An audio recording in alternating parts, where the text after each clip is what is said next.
4.4 The Bad Nauheim Debate. Nobel Prize-winning physicist Philipp Lenard took great offense at Einstein's defamatory comments. Lenard had said nothing anti-Semitic in public, but instead, in the wake of Germany's defeat in World War I, had simply asserted his national pride and declared that German science stood for high ethical standards and sound scientific practices. As opposed to the wild speculations of the British eclipse observations and the immoderate and self-glorifying advertising of Albert Einstein. Leonard's reaction came at a time when the British and French had openly attempted to destroy German science, with Albert Einstein's help. In the winter of 1914, Leonard criticized J.J. Thomson in England in a 16-page pamphlet, in a nationalistic, not anti-Semitic tone. Leonard himself may have been of Jewish descent and had a classically Jewish appearance. It was common at the time to speak of German science, and many of Einstein's friends and supporters, many of whom were Jewish, proudly spoke in those exact terms. Leonard supported German efforts in the war and, like Max Planck, Walter Nernst, Fritz Haber, and many others, signed the pro-German statement of 4 October 1914 as amended, with the signatories broken down by profession, by Georg Nicolai. The Manifesto to the Civilized World. As representatives of German science and art, we protest before the whole civilized world against the calumnies and lies with which our enemies are striving to besmirch Germany's undefiled cause in the severe struggle for existence which has been forced upon her. The course of events has mercilessly disproved the reports of fictitious German defeats. All the more vigorous are the efforts now being made to distort truth and disseminate suspicion. It is against these that we are raising our voices, and those voices shall make the truth known. 1. It is not true that Germany was guilty of this war. Neither the nation, nor the government, nor the emperor wanted it. The Germans did everything possible to avert it, documentary evidence of which is before all the world. In the 26 years of his reign, William II has frequently shown himself the defender of the world's peace, as has frequently been acknowledged even by our enemies. Indeed, the same emperor, whom they are now presuming to call an Attila, was ridiculed for 20 years and more because of his unswerving devotion to peace. Not until our people was attacked from 3 sides by superior forces, which had long been lying in wait at the frontier, did it rise as one man. 2. It is not true that we criminally violated Belgian neutrality. It can be proved that France and England had resolved to violate it, and it can be proved that Belgium had agreed to this. It would have been suicidal not to have anticipated them. 3. It is not true that the life and property of a single Belgian subject were interfered with by our soldiers except under the direst necessity. Again and again, despite all warnings, did the population lie in ambush and fire on them, mutilating wounded men and murdering doctors even while actually engaged in their noble ministrations.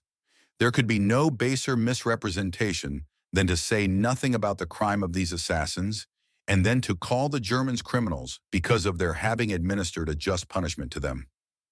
4. It is not true that our troops behaved brutally in regard to Louvain. They were forced to exercise reprisals with a heavy heart on the furious population which treacherously attacked them in their quarters by firing upon a portion of the town.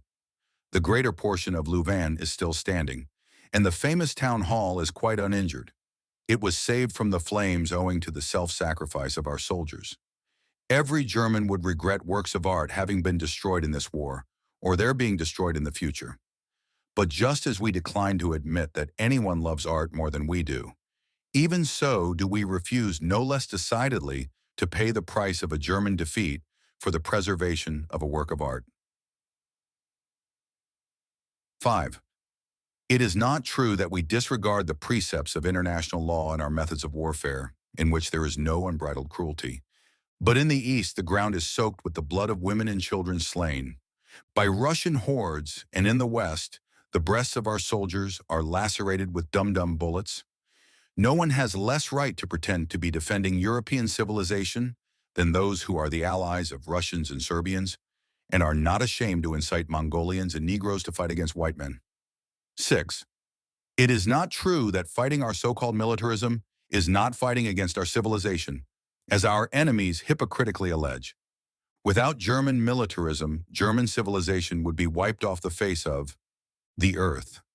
The former arose out of and for the protection of the latter in a country which for centuries had suffered from invasion as no other has done.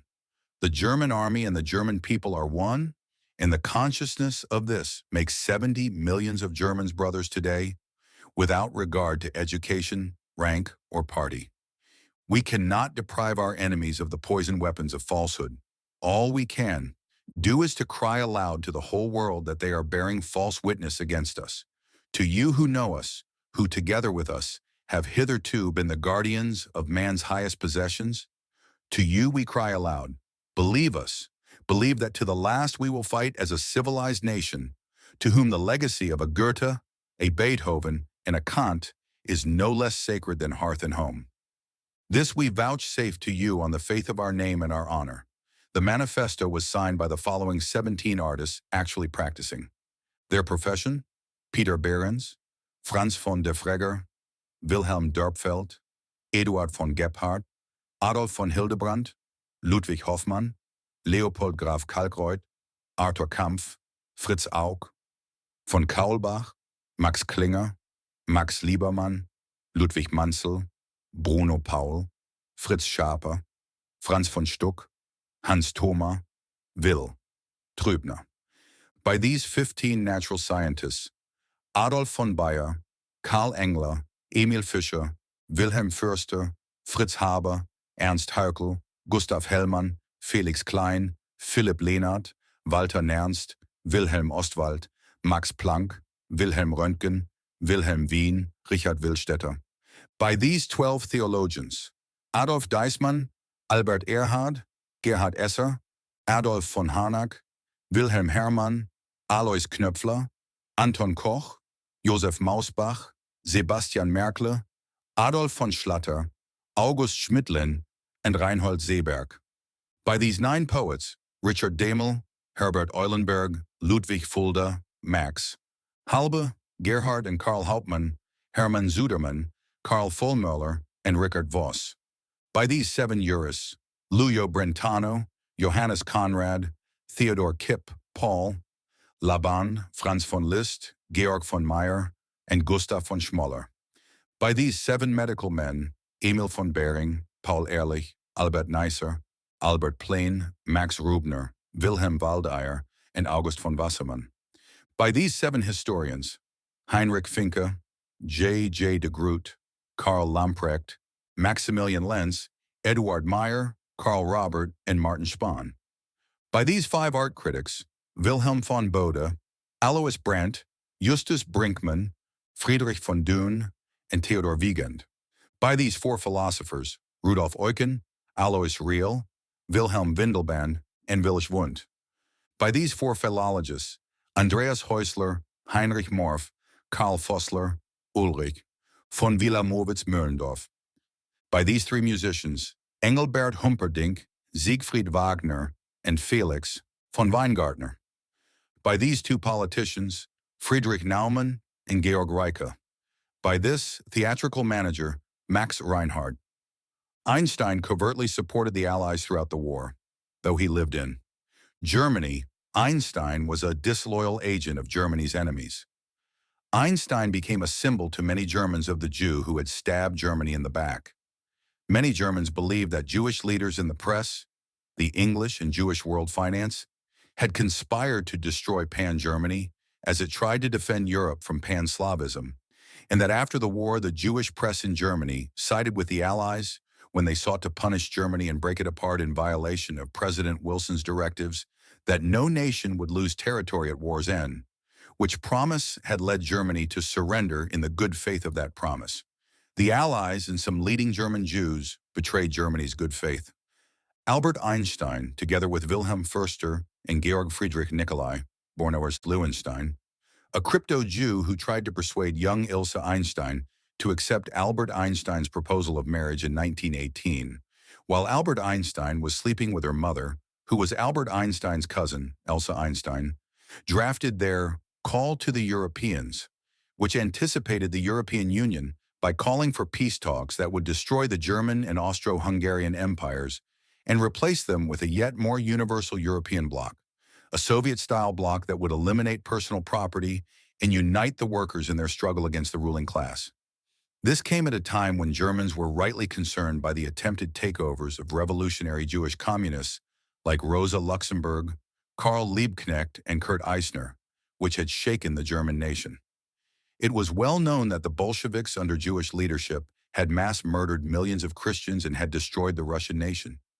It was also widely known that Jewish financiers had caused the First World War in order to profiteer from it, promote Zionist interests, and to destroy the Europeans' will to fight back against Bolshevism. The Jewish bankers believed that the war would tire the Europeans and leave susceptible to the Jewish propaganda that internationalism and Bolshevism were the solution to war. However, most Europeans realized that these same forces were behind the war and were terrified at the prospect of a Bolshevist Europe. Raymond Recully contrasted the French and Russian revolutions in an article published in 1922, which stated, inter alia, since the Bolshevist revolution, the produce of Russia has diminished from 50 to 75%. Famine and the deaths of millions of people have been the consequences of that Russian expropriation. We have now reached a subject in which a great many people seem to find the chief points of comparison between the two revolutions, namely the question of massacres. Nothing can excuse a massacre, either in France or in Russia. The massacres which went on in some of the Paris prisons and certain provincial towns such as Lyon, Nantes, etc., have branded the French Revolution with bloodstains impossible to wash out. As to the condemnations pronounced by the revolutionary tribunals during the most active period of the terror, the very composition of those tribunals, their expeditive and summary manner of delivering the sentence, the wholesale trials and condemnations pronounced by them, were the merest parody of justice. But between those massacres of the French Revolution and the massacres of the Russian Revolution, there are, however, some capital differences. First, the number of the victims was in France greatly smaller than it has been in Russia. About 300 people were buried at the cemetery of Picpus in Paris, where the greatest majority of the victims of the guillotine had their sepulchres. Those few thousand victims of the French Revolution seem nearly nothing as compared with the enormous number of people exterminated in Russia. The terror in France did not last very long. There came soon a strong reaction, and the whole thing was definitely stopped. Even at the most frightful period of the terror, the exterior forms of justice were, to a certain extent, observed. If one wished to find extenuating circumstances, they could be found in the violence of the political struggle, especially in the fact of France being invaded, that enemy armies were marching on the capital, that a terrible revolt had broken out in the Vendée province, and insurrections were taking place in the center and south of France. In France, the executions were always conducted openly. When Louis XVI and the Queen were beheaded, it was in the middle of the Place de la Concorde in daylight, after they had been publicly judged and condemned. In the Russian Revolution, on the contrary, no exterior form of justice was even observed. The executions have always taken place secretly. You have only to remember the monstrous manner in which the Tsar and all his family were murdered in Ekaterinburg. It was in the middle of the night in a cellar by revolver shots without any judgment whatever. It has been nearly the same with all the Russian executions. And what about the Cheka, that disgusting network of police spies of all kinds, which has something Asiatic, Chinese in the way of arresting people, of torturing them and putting them to death? Those Bolshevist massacres have already been going on for several years. There is, unfortunately, no sign that they are going to decrease. I have said enough to show you the fundamental differences existing between the two revolutions. The few points of comparison that exist do so only in appearance. They are due to the fact that most of the Russian revolutionaries were wrapped up in the superficialities of the French Revolution. Their one aim was to imitate, to copy it as much as they could. In spite of that, the two revolutions differ as much as night from day. Nearly all the men at the head of the French Revolution were men of great energy, patriotic and disinterested. They boldly risked their lives in the struggle. Most of them forfeited them.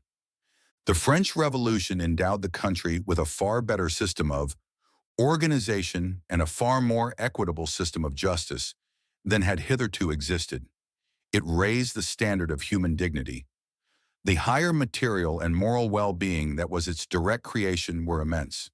The whole of France, and one may truly say a great part of Europe, owes all to those reforms. It abolished all the old privileges, did away with serfdom and feudal rights, founding the liberty and dignity of the human being.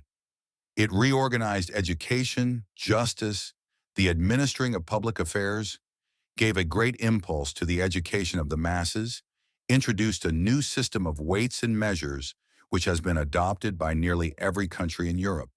It instituted higher education.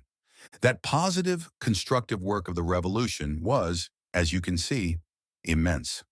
When one recalls the conditions under which all those reforms were brought about, when one attempts to conjure up visions of the troubled times rife with political strife, in which the great men of the revolutionary assemblies did all that creative work, one cannot help being filled with admiration for their energy and their audacity. Their virtues far outweighed their old vices. The Russian Revolution, on the contrary, has produced nothing. It has destroyed everything. It has not even developed the communist theories. For Lenin, after having wildly proclaimed their inviolability, was forced to abandon them for the greater part. Bolshevism has for many years laid waste the material, intellectual, and moral forces of Russia. To draw the conclusion of this article, one could say that while the French Revolution was all the time directed and strongly kept in hand, the Russian Revolution was left without any direction whatever. Now we must not forget that the leading class in Russia formed a very small minority, that they were, in some manner, lost in the immensity of that country. The geographical, ethical, historical conditions of Russia were so different from Germany, France, and England that it was very difficult, almost impossible, for the leaders to lead effectively such a big country. Bolshevik atrocities made the Germans very leery of Jewish communists, even of Jews. In general, especially those calling for the world government foretold in Jewish messianic prophecies which called for the overthrow of kings and queens, princes and princesses, as well as for a world government run by Jews, and the restoration of the Jews to Palestine, and for the destruction of Gentile culture, Gentile religions, Gentile nations, and ultimately the extermination of the Gentiles themselves. All this mass murder justified on the false premise that it was necessary to achieve an era of peace in a new world ruled by Jews. The persona of Albert Einstein epitomized these ancient racist and genocidal Jewish objectives and made him a focal point for the legitimate concerns Germans had for their survival. Grave concerns that were proven correct by the rise of the Zionist Nazis, who destroyed Germany at the behest of Jewish financiers, and the further partition and loss of sovereignty of Germany after the Second World War, when a large section of Germany and Eastern Europe were taken over by the communists, while Western Zionists, who led the Western governments, permitted it to happen. Many Germans were disgusted by the Jews who had stabbed Germany in the back in the First World War. The appeal of Einstein, Förster, and Nicolai follows. A manifesto to Europeans. Technical science and intercommunication are clearly tending to force us to recognize the fact that international relations exist, and consequently that a world-embracing civilization exists. Yet never has any previous war caused so complete an interruption of that cooperation which should exist between civilized nations. It may, of course, be that the reason why we are so profoundly impressed by this is only that we were already united by so many ties, the severing of which is painful. That such a state of things should exist must not astonish us. Nevertheless, those who care in the slightest degree for this universal world, civilization, are under a twofold obligation to strive for the maintenance of these principles. Those who might have been expected to care for such things, in particular, men of science and art, have hitherto almost invariably confined their utterances to a hint that the present suspension of direct relations coincided with the cessation of any desire for their continuance. Such feelings are not to be excused by any national passions. They are unworthy of what everyone has hitherto understood by civilization, and it would be a misfortune indeed were they generally to prevail among persons of culture, and not only a misfortune for civilization, but we are firmly convinced a misfortune for the very purpose for which, after all, in the last resort, all the present hell was let loose, the national existence of the different countries. Technical achievement has made the world smaller, and today the countries of that large peninsula Europe seem brought as near to one another as the cities of each individual small Mediterranean peninsula used to be.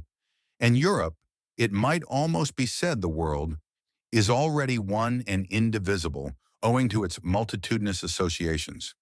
Hence it must be the duty of educated and philanthropic Europeans to make, at any rate, an effort lest Europe, owing to her not being sufficiently strongly welded together, should suffer the same tragic fate as ancient Greece.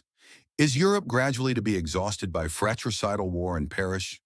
The war raging at present will scarcely end in a victory for anyone, but probably only in defeat. Consequently, it would seem that educated men in all countries not only should, but absolutely must exert all their influence to prevent the conditions of peace being the source of future wars. And this no matter what the present uncertain issue of the conflict may be. Above all, must they direct their efforts to seeing that advantage is taken of the fact that this war has thrown all European conditions, as it were, into a melting pot, to mold Europe into one organic whole, for which both technical and intellectual conditions are ripe.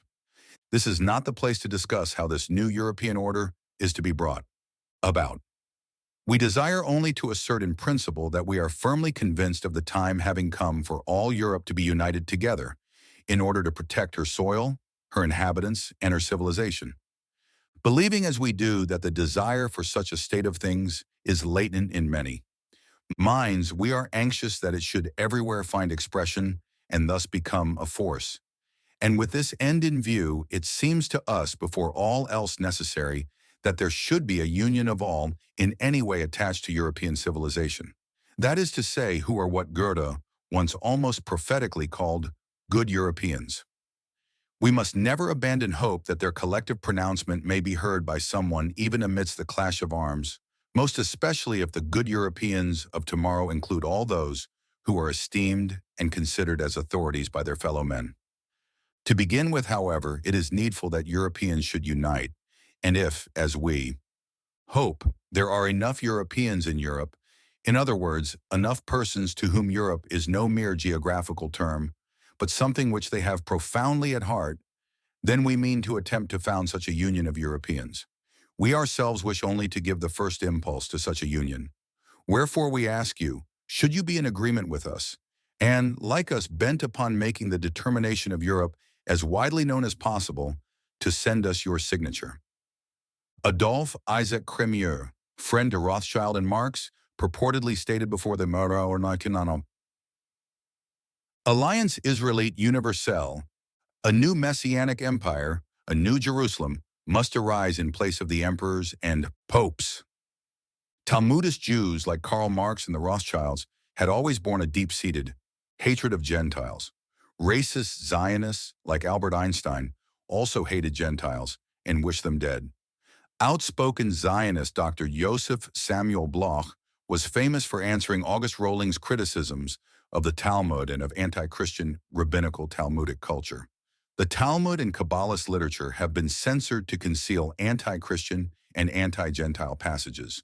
Therefore, when discussing Talmudic passages, one must at times make use of very old and difficult to obtain sources and rely upon secondary Christian sources who were highly knowledgeable, such as Martin Luther, Johannes Buxtorf, and others. Like Einstein, Bloch later advocated a continental European Union. The socialist Eduard Bernstein wrote of Bloch, "With regard to the circle around the Sozialistische Monatshefte, one must first speak of the periodical's editor, Dr. Joseph Bloch. He is an exceptionally gifted East Prussian of Jewish origin. He is so Prussian-minded that at times he may be mistaken for a German nationalist. Before the war, he favored the defense and colonial policies of the German Empire. To him, England was the power which German foreign policy must strive to conquer. During the war, he was one of the most enthusiastic defenders of the war credits. Today, he is the guiding spirit among the socialist proponents of the so-called continental policy. That is, a policy which would tie together Germany, Russia, and France against England, and if necessary, also against the United States. This is not as a result of dislike of the English, but because he believes that such a policy is necessary in the interest of Germany's world mission. As a socialist, he is a revisionist, and as a Jew, he is close to the Zionists. Though the Manifesto to the Civilized World managed to attract 93 signatories, a not Manifesto to Europeans attracted only one other signatory, Otto Bueck. Though Nicolai spoke out against racism and nationalism in the common language of pacifists of the day, Einstein mixed his pacifistic rhetoric with contradictory racist and nationalistic Zionist rhetoric reminiscent of the Talmud. It is odd that Einstein contradicted his socialistic and pacifistic leanings with racist Zionist nationalism. And it is unusual that Einstein took such a strong public stance in support of Jews in the East. While most Western Jews, and he was a Western Jew, wanted to assimilate and distance themselves from segregationist Eastern Jews. Einstein was an incestuous sexual deviant like many of the Frankist Jews of the East. Einstein's fame came soon after he became a public spokesman for Eastern Jewish Zionism, which was not a coincidence. 4.4.1 Einstein desires a race, war which will exterminate the European Esau. The proposed union of Europe was perhaps intended by Jews like Nicolai and Einstein to consume itself in a struggle against a united Asia. Einstein often spoke in genocidal and racist terms against Germany while promoting Jews in England. Einstein had consistently betrayed Germany before, during, and after the war. For example, Albert Einstein wrote to Paul Ehrenfest on 22 March 1919, "The Allied powers, whose victory during the war I had felt would be by far the lesser evil, are now proving to be only slightly the lesser evil. I get most joy from the emergence of the Jewish state in Palestine. It does seem to me that our kinfolk really are more sympathetic, at least less brutal, than these horrid Europeans. Perhaps things can only improve if only the Chinese are left, who refer to all Europeans with the collective noun bandits." At the time Einstein made this statement, he likely knew that Bolshevik mass murderers were recruiting large numbers of Chinese. Jews were commonly referred to as Asiatics or Orientals, as opposed to Europeans at that time, and the context of Einstein's statement was his hope that a Jewish state was about to be formed in Palestine. Einstein differentiates Jews from the Europeans he, like many other Jews, would exterminate. In an article entitled "The Jews, the Knickerbocker," or New York Monthly Magazine, Volume 53, Number 1, January 1859, pp. 41-51 at 44-45, wrote, "Yet the Jews of the Ottoman Empire, notwithstanding their degradation, exhibit a certain intellectual tendency. They live in an ideal world, frivolous and superstitious though it be. The Jew who fills the lowest offices, who deals out raki all day long to drunken Greeks, who trades in old nails, and to whose sordid soul the very piastres he bandies have imparted their copper haze, finds his chief delight in mental pursuits. Seated by a taper in his dingy cabin, he spends the long hours of the night in poring over the Zohar, the Chaldic book of the magic Kabbalah, or, with enthusiastic delight, plunges into the mystical commentaries on the Talmud, seeking to unravel their quaint traditions and sophistries, and attempting, like the astrologers and alchemists, to divine the secrets and command the powers of nature. The humble dealer who hawks some article of clothing or some old piece of furniture about the streets, the obsequious mass of animated filth and rags which approaches to obtrude offers of service on the passing traveler, is perhaps deeply versed in Talmudic lore, or aspiring in nightly vigils, to read into futurity, to command the elements and acquire invisibility. Thus wisdom is preferred to wealth, and a Rothschild would reject a family alliance with a Christian prince to form one with the humblest of his tribe who is learned in Hebrew lore. The Jew of the old world has his revenge. The pound of flesh which I demand of him is dearly bought, is mine, and I will have it. Furnishing the hated Gentiles with the means of waging exterminating wars, he beholds exultingly in the fields of slaughtered victims a bloody satisfaction of his lodged hate and certain loathing, more gratifying even than the golden 4% on his princely loans. Of like significance is the fact that in many parts of the world the despised Jews claim as their own the possessions of the Gentiles, among whom they dwell. Thus the squalid Yesler, living in the Jews' quarter of Balata or Haskani, and even more despised than the unbelieving dogs of Christians, traffics secretly in the estates, the palaces and the villages of the great beys and pashas, who would regard his touch as pollution. What apparently can be more absurd? Yet these assumed possessions, far more valuable in fact than the best estates in Spain, are bought and sold for money and inherited from generation to generation. Einstein's statements attain their full genocidal context in the writings of his friend and political cohort, the crypto-Jew Georg Friedrich Nikolai Leuenstein, who, together with Einstein, called for the European race to unite in their manifesto to Europeans, perhaps in Nikolai's mind to fight a preemptive race war of extermination against the superior race of Mongols, perhaps in Einstein's mind for the Mongoloid race to exterminate the horrid Europeans, the Esau of Rome. Nikolai saw Jews as members of the European race, or he at least pretended to see them, as such in his efforts to draw the Europeans into a race war with the Asians. Einstein saw Jews as racially distinct from Europeans. Nikolai Leuenstein wrote in 1917, paragraph 34, "What a war of extermination means."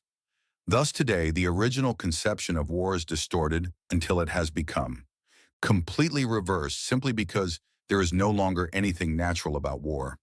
It is now merely a romantic reminiscence. Now it might be, and has been said, that the benefits of war come afterward.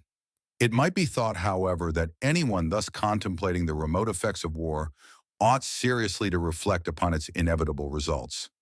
That is, he ought to think out his ideas to their logical conclusions, which seems easy, but is often very difficult.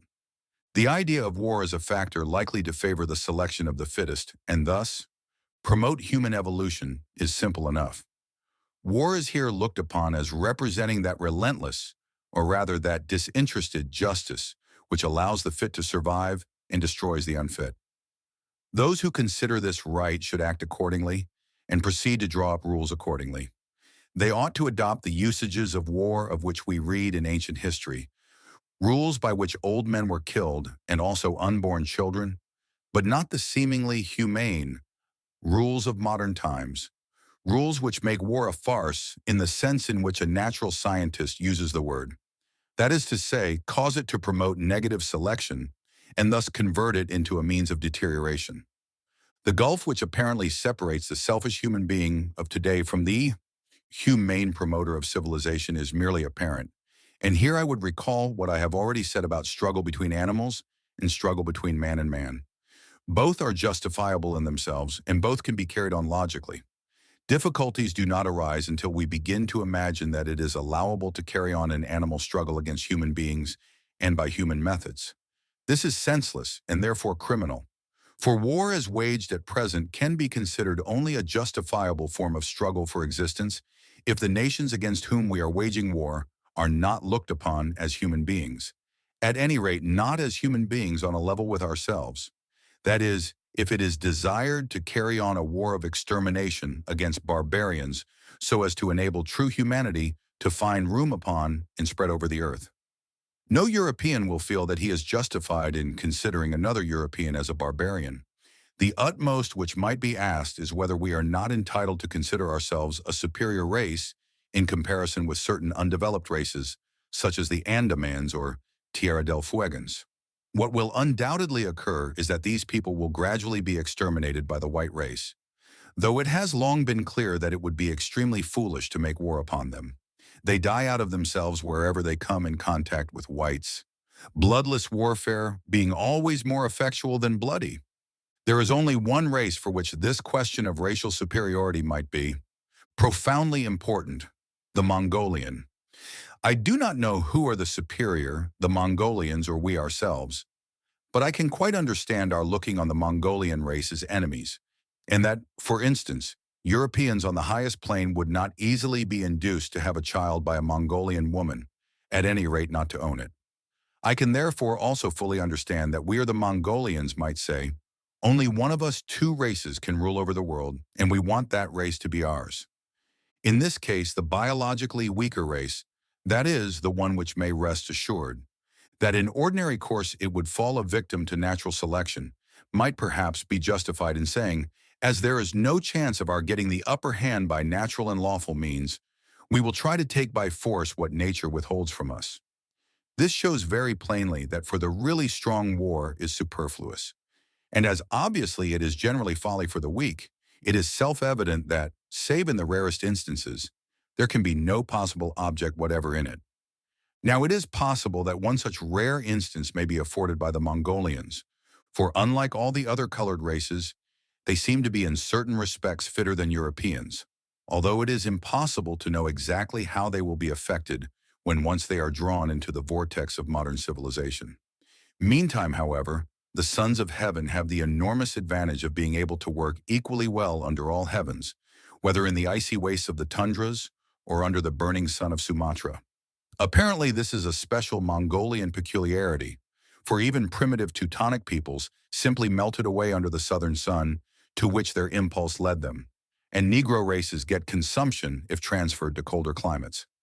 If all this is really the case, then the greater part of the habitable world belongs to the Mongols and likewise the overlordship thereof, for it seems out of the question, seeing how much going to and fro there already is, and how much more there is certain to be in the near future, that two races should live side by side and yet apart. They will mix, and one will prevail over the other. But perhaps even the most humane of us all would not desire this, and therefore I can imagine our pointing with pardonable pride to our civilization and saying that we are ready to take up arms in defense of it. You Mongols may be better than we are, we would say, but you are different. We do not want to know anything about your civilization, even supposing it to be superior. We mean to keep our own. From this point of view, I can imagine a war, but then it must be really a relentless, merciless war. There are now in the world 500 millions of us Europeans or white men, originally from Europe, and 1,000 millions of various colored races. I believe we have even now the technical means at our disposal for exterminating these 1,000 millions in the course of the next 20 years. After 20 years, however, we shall no longer be in a position to do this, as soon, that is, as China has armed her whole population, constructs her own dreadnoughts, and manufactures her own cannon and shells, as Japan is already doing.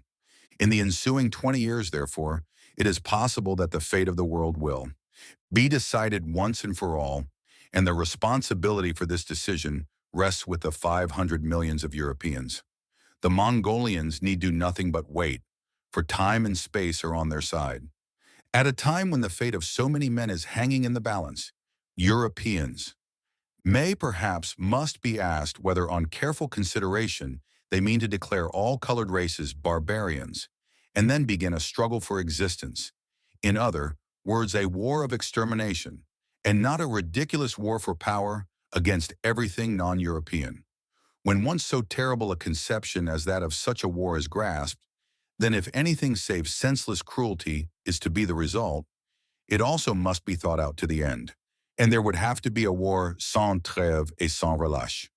We must not spare even the child in its mother's womb, and must tolerate no bastards. Such a war would be ghastly, but there would be some object in it.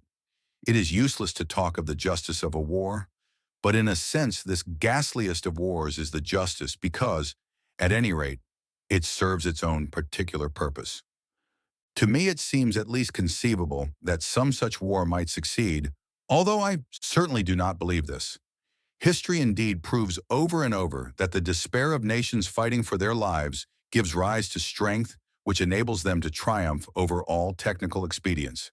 Here again, any attempt to interfere with the justice of history by such brutal methods might only too easily hasten the downfall of Europe. European nations, as I think, would do better to concentrate all their economic, technical, and scientific resources on increasing their internal vital energy. That is, on promoting race hygiene in every respect, and thus endeavor to become the equals and even the superiors of the Mongols. This opens up vistas of victories not purchased with blood, victories which I am profoundly convinced are within the bounds of possibility. This inextinguishable hope is due to my proud European racial instinct. I will not, and I refuse to, admit that the Mongols have in the long run greater vitality than I. I trust that the majority of Europeans think as I do, and that never shall we show the Asiatics such a sign of weakness as to draw the sword against them.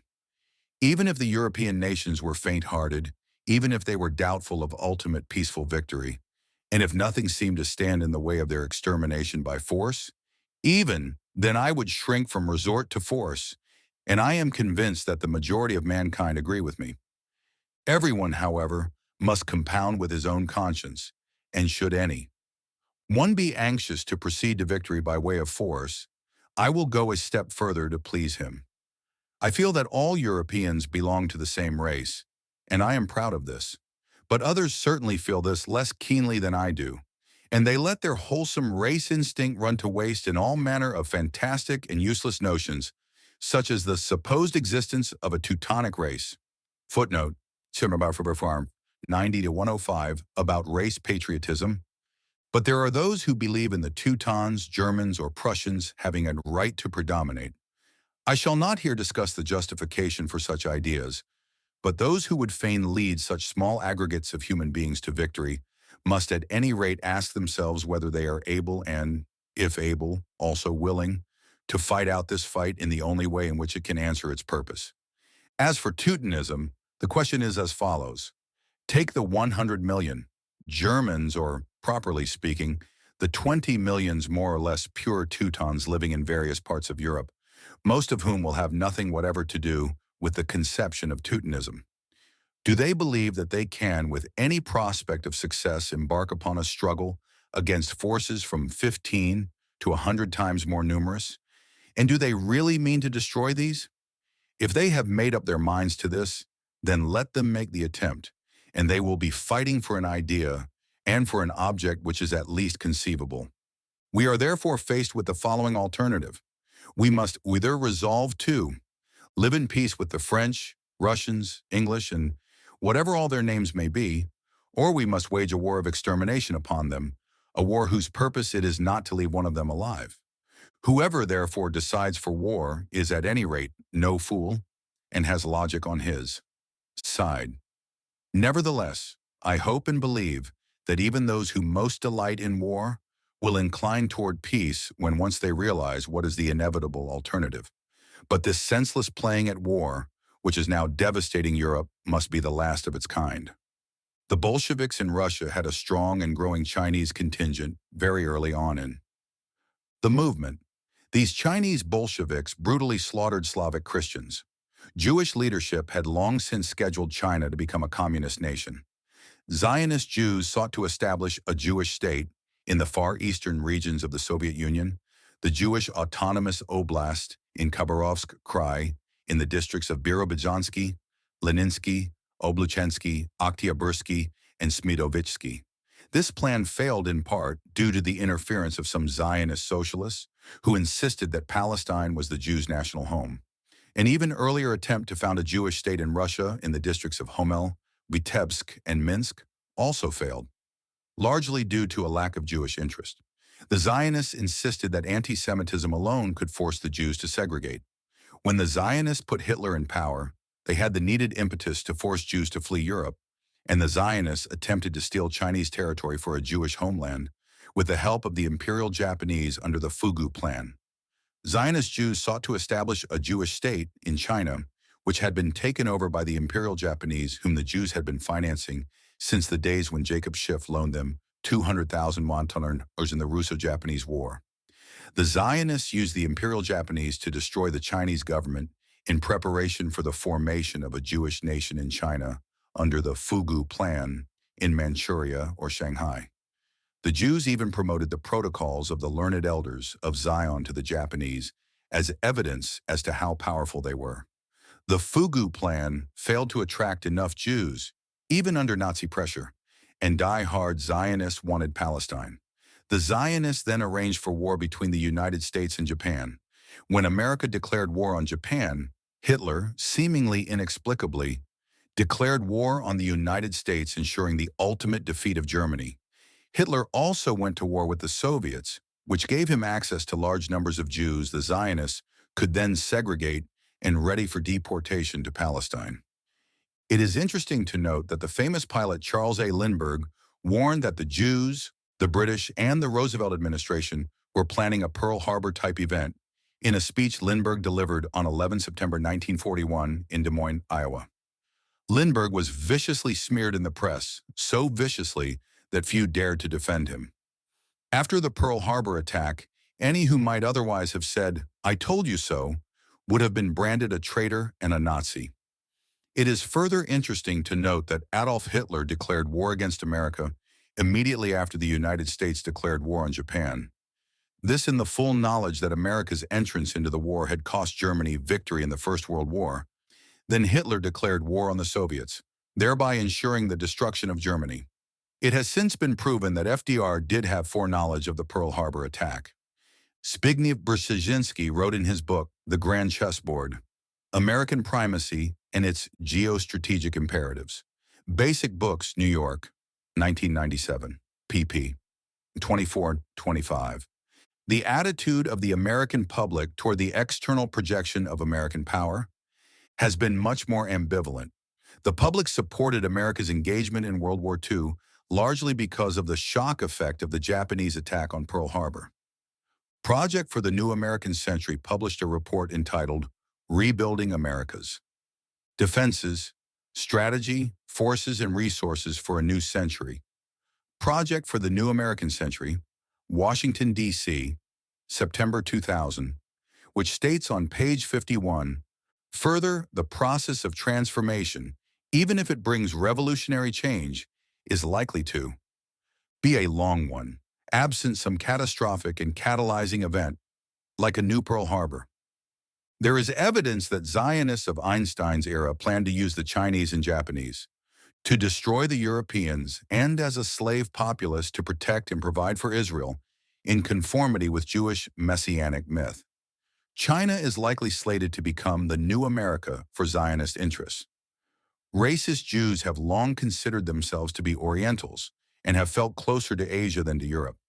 Nikolai wrote his statement while in prison, much like Hitler would later write Mein Kampf while incarcerated. One has a right to ask if agents provocateur like Nikolai were behind Hitler, or if Hitler himself was merely another Nikolai forwarding the interests of genocidal Judaism and racist Zionism. Nikolai Lewinstein further indulged in Jewish self-glorification when he wrote ironically criticizing anti-Semitism and under the false assumption that Jews were racially pure.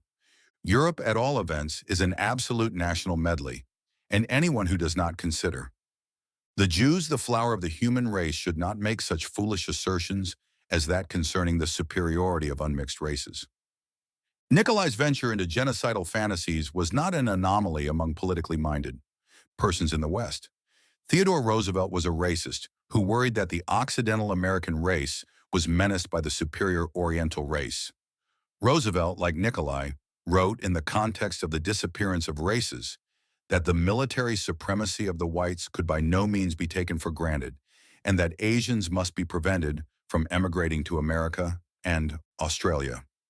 Roosevelt and many others were concerned by the growing industrial might of the Japanese, and dreaded the day when the Chinese might likewise grow their military strength. Zionist Napoleon Bonaparte is said to have called China a sleeping giant. The infamous Hungarian Jew Moses Pinkels, A.I.K.A. Ignatius Trebitsch-Lincoln, A.I.K.A. Chao Kung, who was a Methodist preacher, a pretend spy, a real spy, a Tory member of the British Parliament, one of the early financiers of Adolf Hitler and the Nazi Party, and a very early political activist for the German right wing, who argued that genetic mutation had rendered him an Aryan, became a Buddhist monk who claimed to be the Dalai Lama and the Tashi Lama in 1937, and worked with the Imperial Japanese to subjugate the Chinese and create a Jewish nation near Shanghai, where the Nazis' allies, the Imperial Japanese, had brutalized the Chinese, though the 20,000 Jewish colonizers remained in comfort. Like the Frankish Jews Schopenhauer, Wagner, and Rudolf Glandeck, Freiherr von Seybottendorf, B. Adam Alfred Rudolf Glauer, Trebitsch-Lincoln preached metempsychosis. The Lurian Kabbalah of Isaac ben Solomon Luria taught metempsychosis, and it was the spiritual guide which influenced the Jewish messianic movement of Shabbatai Zevi and Jacob Frank. The Lurian Kabbalah provided the dogma for the Frankist belief that the messiahship would pass from one Jewish king to another Jewish king, either as a dynasty or through metempsychosis from one person to another person not genetically related to the previous messiah.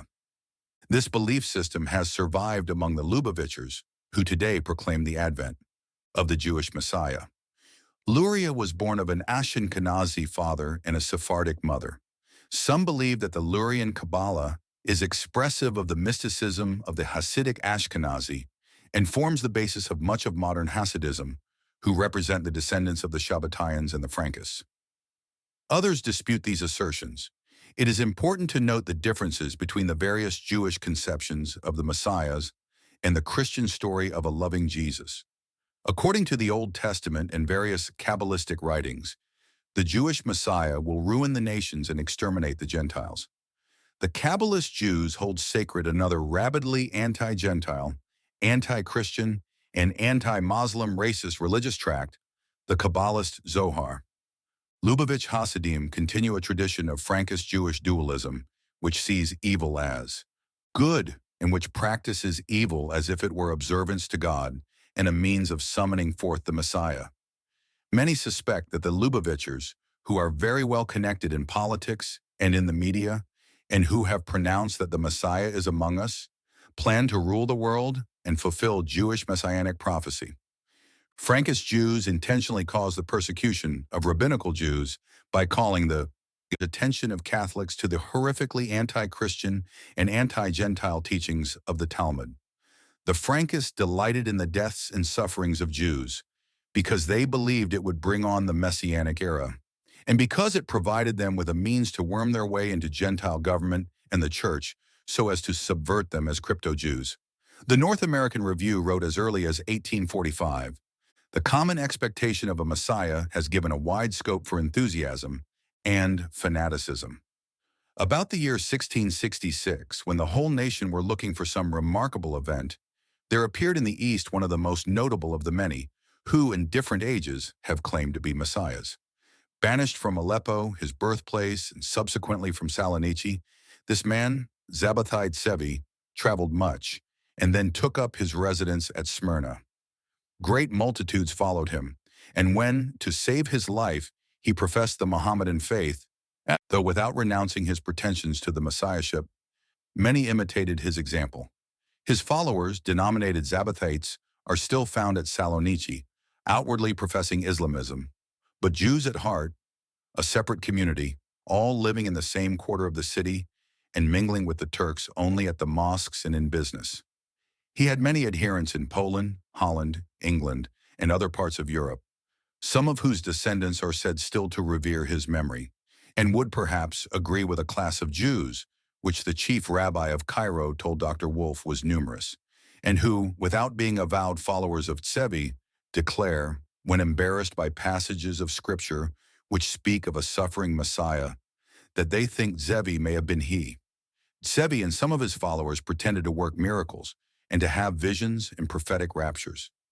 In 1750, a Polish Jew named Frank formed a new congregation in Podolia, sometimes called that of the Zoharites, after the much earlier admirers of the celebrated mystical book Zohar, and these are improperly regarded by some persons as followers of Zevi, Shabbatai Zevi. These Frankists, as they are also denominated, were undoubtedly tainted with mysticism, but their chief distinction seems to have been the rejection of the Talmud, which brought upon them the persecuting hate of the rabbinists. Their faith indeed approximated to Christianity, which many of them embraced. They were once numerous and are still found in Hungary and Poland. The sect called at the present day Chassidim, the holy or pious who are not to be. Confounded with a party bearing the same name in the time of the Maccabees, date from about the year 1760, when at Midzavors in the Ukraine, a rabbi named Israel, taking the surname of Balsham, possessor of the name of God by means of outward sanctity and the pretended power of exorcism and working miracles, gained great multitudes of adherents. He obtained 10,000 followers within 10 years, and before his death, which took place 5 years afterwards, 40,000. The doctrines of the Chassidim are said to he of most pernicious tendency, promising the faithful absolution from the vilest enormities, and supernatural protection from the hostility of all earthly powers. And the sect has been reproached for every species of immorality and crime. Probably, however, these accounts are exaggerated, and the Chassidim have doubtless improved since the age of their founder. Though they receive the traditions, they are at enmity with all other Jews, and are especially bigoted in their hatred of Christianity. Their number seems to have been increasing ever since Baal Shem's day, and now to be very large. Dr. Jost, a Jew opposed to them, declares nevertheless that their religion is at present that of 9/10 of all the Jews in Galicia, South Hungary, Wallachia, and West and South Russia, and of great numbers in Bohemia, Moravia, Moldavia, and Poland. Their worship is marked by many extravagances. They have been called Jewish jumpers. Working themselves into ecstasies, they laugh hysterically, clap their hands, and leap with frantic zeal about the synagogue, turning their faces and raising their clenched fists towards heaven, as if daring the Almighty to refuse their requests. Rabbinism is the Catholic faith, from which all these sects are, in modern phrase, dissenters. It is the lineal descendant of Pharisaism, and distinguished by its blind adherence to the Talmud. The estimation in which strict rabbinists hold this book is unbounded. He that has learned the scripture, and not the Mishnah, says the Gemara, is a blockhead. Isaac, a distinguished rabbi, says, "Do not imagine that the written law is the foundation of our religion, which is really founded on the oral law. The rabbinical doctrine is, the Bible is like water, the Mishnah like wine, and the Gemara like spiced wine." Sophirim 13. Some even say that, to study, the Bible is but a waste of time. Baba Messiah 33. For strict rabbinism, a melancholy compound of superstition and fanaticism, we must look to Poland, Russia, Hungary, and Palestine, of which we speak in describing the system. In those countries, the rabbinists, or Talmudists, discountenance as profane all other study than that of the Bible and Talmud, but are very careful to educate their sons in their religious lore. In 1933, Moses Pinkels, a.k.a. Trebitsch-Lincoln, tried to spread Buddhism in Europe. In 1939, he made a frankest appeal to the combatant governments to disband under the threat that he would otherwise unleash Tibetan Buddhist supreme masters who would destroy them, which harkens back to the theosophic myths surrounding the messianic Cabalist Comte de Saint-Germain and the White Lodge of the Himalayas and the lost secrets of Atlantis. When Trebitsch-Lincoln died, Nazi Party ideologist and editor-in-chief Alfred Rosenberg published an obituary to honor Pinkelis, a Jew, on the front page of the official Nazi Party organ, the Völkische Beobachter. Pinkelis, a Hungarian Zionist Jew, had given Adolf Hitler the money to buy the newspaper Völkische Beobachter. Trebitsch-Lincoln was remembered in a somewhat different fashion by the New York Times on 9 October 1943 on page 13. Trebitsch-Lincoln asserted that Jews are Orientals, which he apparently considered a superior race to Europeans. While a member of the British Parliament, he responded on 13 June 1910 to the assertion that the allegedly superior white race must subjugate the allegedly inferior races. "I submit that if the white man cannot rule races which we call inferior races save by resort to arms, then his prestige is already gone. I speak, I confess, as an Oriental myself. I have Oriental blood in my veins, and I cannot but laugh at the doctrine of Hanun. Members opposite that Orientals must receive treatment in some way different from that given to other peoples. May I be permitted to point out that one of the greatest men who ever lived, Jesus Christ, was an Oriental, and did he differentiate his treatment when dealing with Orientals? The Nazis launched a major effort to turn the Indians of India against the British, which they directed through Tibet, in which effort Trebitsch-Lincoln sought to lend his influence among Buddhists and the Imperial Japanese. The British obstructed the Nazis' efforts to send Jews to Palestine. Moses Pinkels sought to remove British influence from Asia and supplant it with Nazi and Imperial Japanese influence. He no doubt wanted to forward the Fugu plan for a Jewish state in Manchuria or Shanghai. It is interesting to note that Communist China is the largest nation on Earth in terms of population, but is rarely in the news in the United States.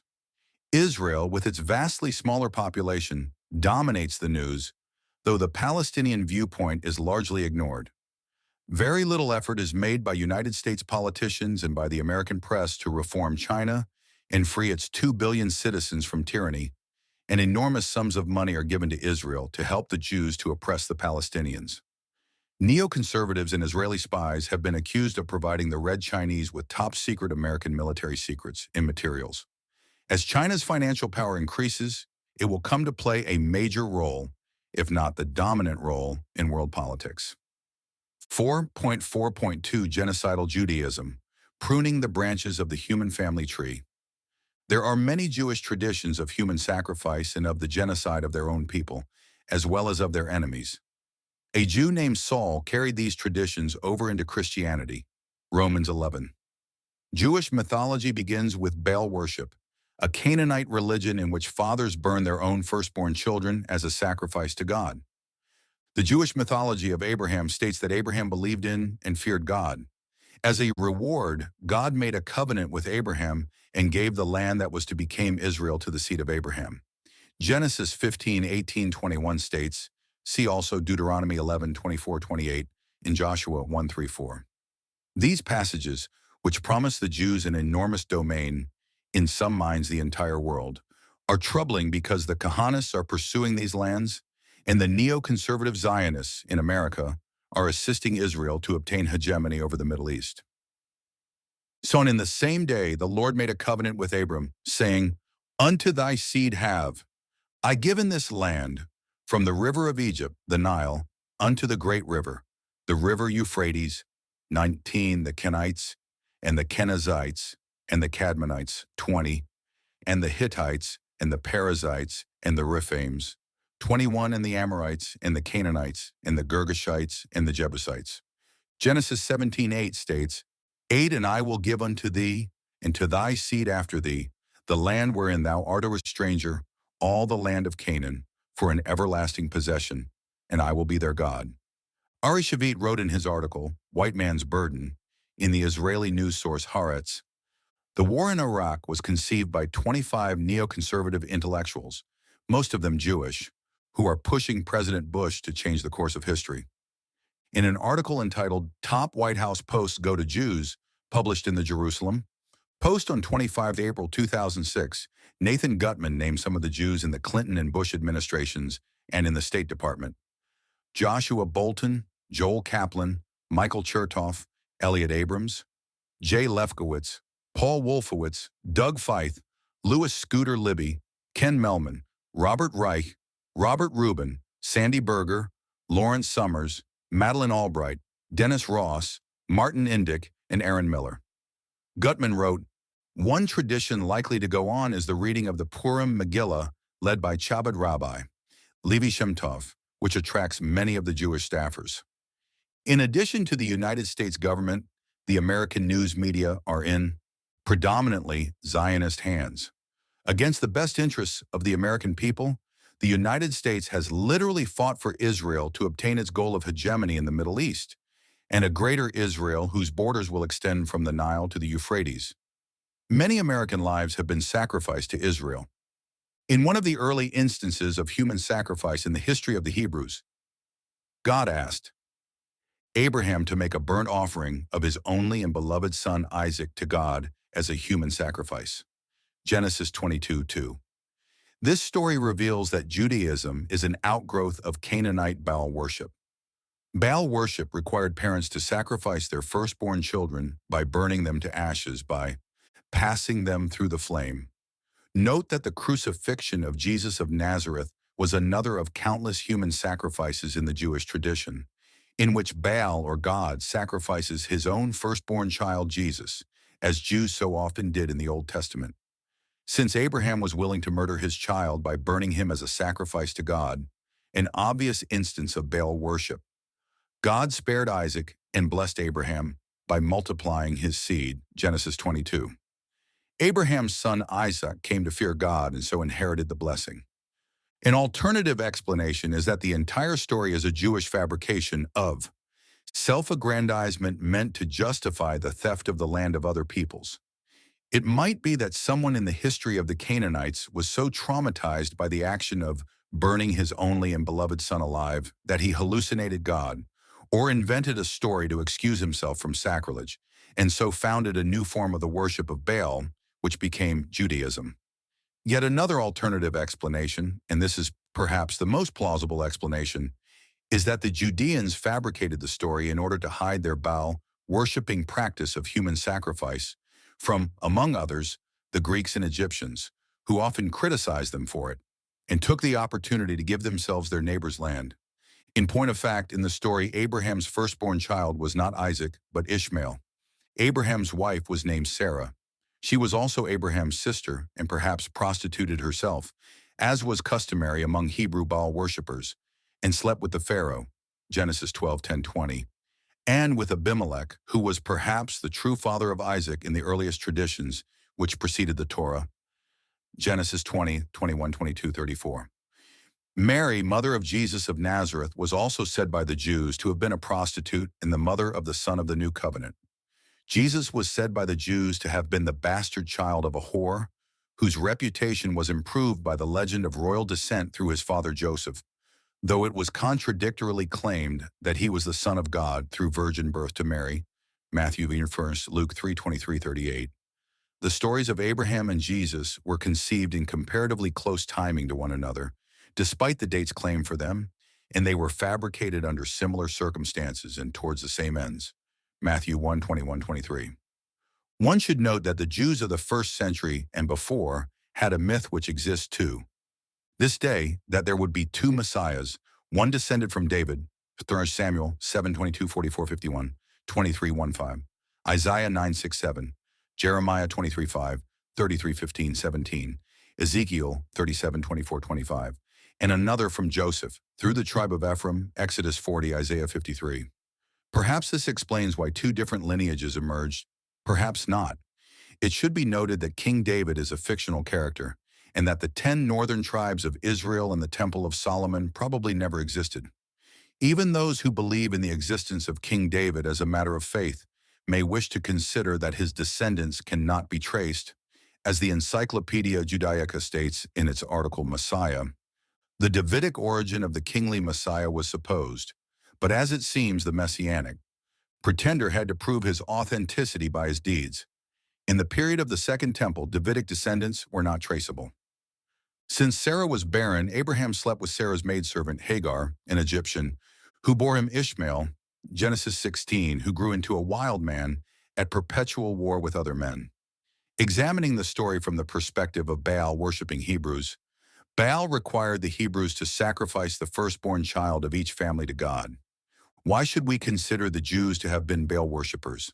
The book of Ezekiel and other places in the Old Testament make clear that the practices of Baal worship of cutting oneself with a knife to the point of covering oneself with one's own blood, of prostitution in the temple in celebration of fertility, of homosexuality in the temple as an expression of devotion to the male fertility god, of immolating one's firstborn child by incineration, were all widely practiced by the Jews for very long periods of time. Abraham's father Terah worshipped idols, Joshua 24:2. Abraham violated the law that he must burn his firstborn child Ishmael. Perhaps he did so at the insistence of Ishmael's Egyptian mother, Hagar. More likely is the alternative explanation that Hagar, like Moses, is a symbol of the Egyptian proselytizers who converted the Judeans to Egyptian monotheism, the two religions intertwining in a new genocidal form of Baal worship called Judaism, which had to reconcile its past history and recent present of human sacrifice with the need to improve its image in the then modern ancient world, where such barbarities were frowned upon. The biblical myth of the sacrificial mass murder of the firstborn of Egypt, for the sake of Zionism, probably relates to a lost traditional myth of the human sacrifice of the firstborn of the Egyptian Hagar and Abraham. Their firstborn son was Ishmael. There may well have been a tradition which claimed that he was sacrificed for the sake of Zionism, and that Abraham and Sarah's son Isaac became heir to the covenant and had twin sons, Esau and Jacob. These mythological characters, perhaps based on the Egyptian myths of Horus and Seth, were symbols of entire peoples. Peoples meant for world domination, Jacob equals Jews, and peoples destined for extermination, Esau equals Gentiles. The Jews pruned off entire races from the human family in their religious and political mythologies, often cutting off some of their own bloodlines. Ishmael is to this day made a human sacrifice made for the sake of Zionism. Zionist Jews today ascribe Esau to the Iranians, Iraqis, Palestinians, Syrians, Lebanese, etc. And Esau, the Christian United States and Great Britain, are the sword and the servant of Jacob, the Zionist state, the sword and the servant who slays Esau and Ishmael the Muslims. Genesis 25, 23, 27, 38, 41. The reader is advised that these inconsistencies are due to the mythologies of opportunistic Jewish racists, not your humble author. At any rate, it seems clear that the story of the murder of the firstborn of Egypt is the story of a Canaanite sacrifice to Baal, made as an offering for the land of Greater Israel. Muslims believe that they inherited God's covenant, Genesis 15:18 from Abraham. Through Abraham's firstborn child Ishmael, son of Abraham and Hagar, Genesis 16:17, 18 to 27, 21, 9 to 21. Jews believe that the Jewish God instead passed the covenant on to Isaac, Genesis 17, 19, 21, who was later born to Abraham and Sarah. Ishmael is the biblical father of the Arabs and has more generally come to symbolize Muslims in general. Racist Jews refer to Arabs and Muslims in general as Ishmaelites. The racist Hebrew Bible stigmatizes Ishmaelites. Genesis 16:12 states, "And Ishmael will be a wild man. His hand will be against every man, and every man's hand against him. And he shall dwell in the presence of all his brethren." Worse still, racist Jews believe that the racist Talmud grants them special license to murder Ishmaelites. In addition to the virulently anti-Gentile passages found throughout the Hebrew Bible and in the Jewish Talmud and the Kabbalistic Jewish Zohar, the Talmudic Book of Sukkah, Folio 52b, not only dehumanizes Arabs and in modern Jews' eyes the Muslims in general, it makes them the enemies of the Jewish God. R. Hana B. Abba stated, "It was said at the schoolhouse, there are four things of which the Holy One, blessed be He, repents that He had created them, and they are the following: exile, the Chaldeans, the Ishmaelites, and evil inclination. The exile, since it is written, Now therefore what do I hear, saith the Lord, seeing that my people is taken away for naught, etc. The Chaldeans, since it is written, Behold the land of the Chaldeans, this is the people that was not. The Ishmaelites, since it is written, The tents of the robbers honeymoon. Leaven prosper, and they that provoke God are secure, since God brought them with his hand. The evil inclination, since it is written, And I will gather her that is driven away, and her that I have afflicted. The racist Jewish Zohar, Volume 3, page 282a, degrades Jesus Christ, as does the Jewish Talmud. It also degrades the Prophet Muhammad. From the side of idolatry, Shabbathaj, Saturn, is called Lilith. Footnote, Lilith is a female. Demon Comp is Werkschöpfernaw 14. En Weber als Synagogale Palästinische Theologie, Pars 46. Mixed dung, on account of the filth mixed from all kinds of dirt and worms, into which they throw dead dogs and dead asses, the sons of Esau and Ishmael, and there read Jesus and Muhammad, who are dead dogs, are buried among them. She, Lilith, is the grave of idolatry, where they bury the uncircumcised, who are dead dogs, abomination and bad smell, soiled and fetid, a bad family. She, Lilith, is the ligament. Footnote, is a fiber attached to the lungs, which holds fast the mixed multitude, Extermination 38, which is mixed among Israel, and which holds fast bone and flesh. That is, the sons of Esau and Ishmael, dead bone and unclean flesh, torn of beasts in the field, of which it is said, Extermination, corner 31, Ye shall cast it to the dogs. Perhaps to a Baal worshipper, Ishmael, the son of Abraham and Hagar, should have been sacrificed to God through the fire, and Hagar, an Egyptian, intervened and would not let her child Ishmael be sacrificed to Baal. It was Ishmael, not Isaac, who was the eldest son of Abraham, and he, not Isaac, should have inherited the covenant with God. It is likely that the Egyptian Hagar would have her son Ishmael circumcised, given that circumcision was an Egyptian custom, and the covenant was given to the circumcised, Abraham and Ishmael. Genesis 17. Indeed, the prophet Muhammad taught that the covenant was with Abraham and Ishmael, not Isaac. But because Ishmael should have been sacrificed to God, rights to the covenant instead passed to a prophesied second child, Isaac born of Sarah, and apparently Abimelech, king of Gerar. Ishmael is demonized as a wild man of a foreign inferior race, so as to justify the unjustifiable wrongs done to him by the descendants of the Jews. Genesis 16:12. In the mythology the Judeans compose to glorify themselves, Isaac inherits Abraham's blessings, and the Judeans eventually steal the lands of Abimelech. As Thomas Jefferson admonished us to do, we should eliminate the supernatural. Superstition in the Bible. A clearer picture of the story emerges if we eliminate the myth of the covenant with God for the land of Canaan and substitute the more realistic picture presented in the story of the covenant between Abraham and King Abimelech. Genesis 21:22-33 states, 22.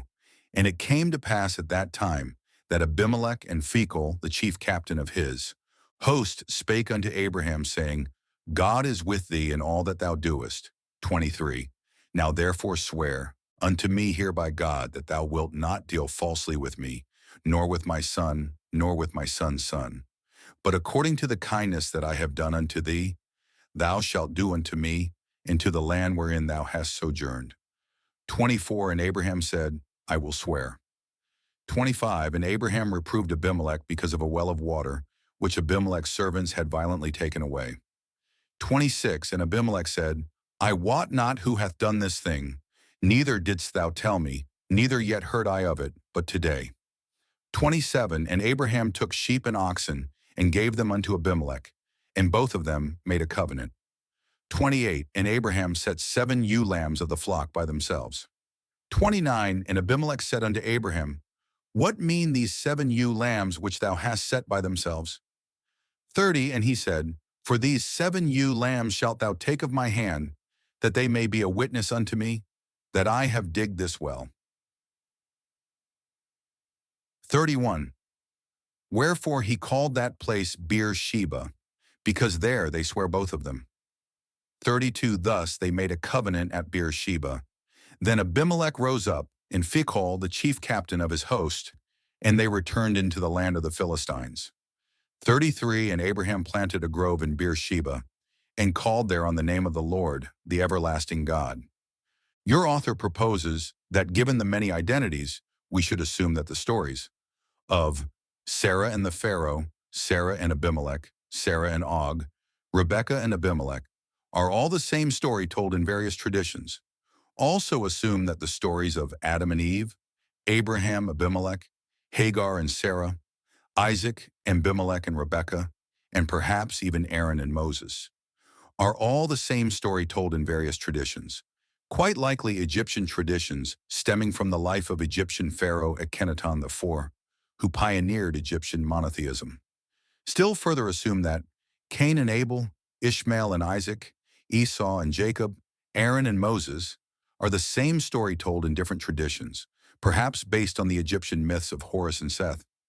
All of these fabricated and racist stories are awkwardly threaded together in the Bible, as if different stories, and are linked together by a fabricated genealogy which places Israel at perpetual war with other peoples, so as to explain away the fact that the same story is told over and over again with different characters.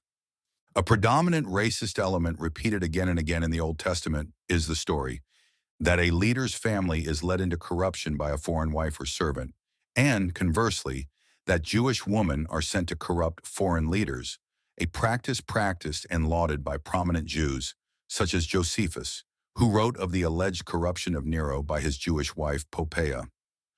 We know that the more modern Frankish Jews, among many other Jews, carried on this tradition, whether the ancient stories are in fact true or not.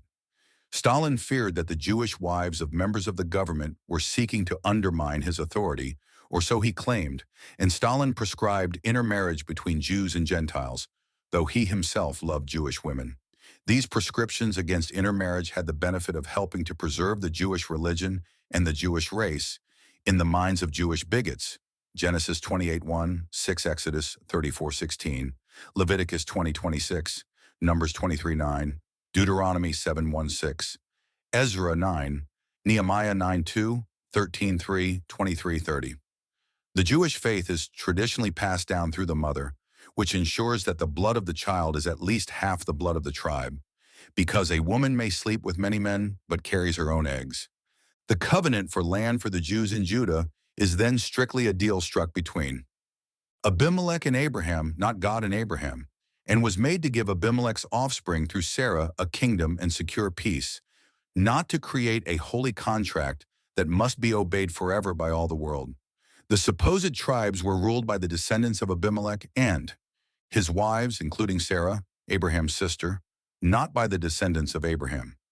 Abraham is merely the guardian of Abimelech and Sarah's child, Isaac Jacob, and Abraham promotes him over his own son, Ishmael char Esau, in effect sacrifices his firstborn Ishmael char Esau, whose seed, all Gentiles, then becomes a perpetual human sacrifice to God for the sake of Jacob, all Jews, in fulfillment of the Canaanites' Jews' worship of Baal. Note that Ishmael is said to sire 12 princes and to be the father of a great nation, Genesis 17:20. Note further that the union of Sarah and Pharaoh is said to have caused plagues on Egypt, which is quite similar to the stories of Aaron, Moses, and the Pharaoh, Genesis 12:17. The same story transfers to Moses and Aaron, where Moses and Aaron must convince those Egyptians who would follow them to give up their bondage to the worship of Pharaoh and adopt the worship of Baal, historically perhaps a group of Egyptian lepers oppressed by the Hyksos, perhaps even ostracized Hyksos lepers who migrated to Judah and taught the Judeans Egyptian monotheism. Moses and Aaron bring plagues on the Egyptians, which is perhaps symbolic of the diseases the Hyksos brought to Egypt. In an act of Baal worship, Moses sacrifices the firstborn of the Egyptians among his people, and so hopes to transfer the loyalty of the Egyptians from Pharaoh and the son to Baal, and the loyalty of Baal to the Egyptian converts. Moses and Aaron eventually succeed, and the people worship Baal, though perhaps Moses then seeks to convert them to an Egyptian sect of monotheism and Eleatic monism, which is the same story as the inexplicable break in religion between Terah and his son Abraham. Not Jewish authors may have added this break from pure Baalism while under the influence of the Greeks or an Egyptian sect in Alexandria. There might well have been a sect that sought to convert Jews from Baalism, which incorporated other gods, to a strict Baalism that worshipped only jealous Baal, and so fabricated the stories and legends of monotheism from Eleatic monism and Egyptian and Socratic monotheism.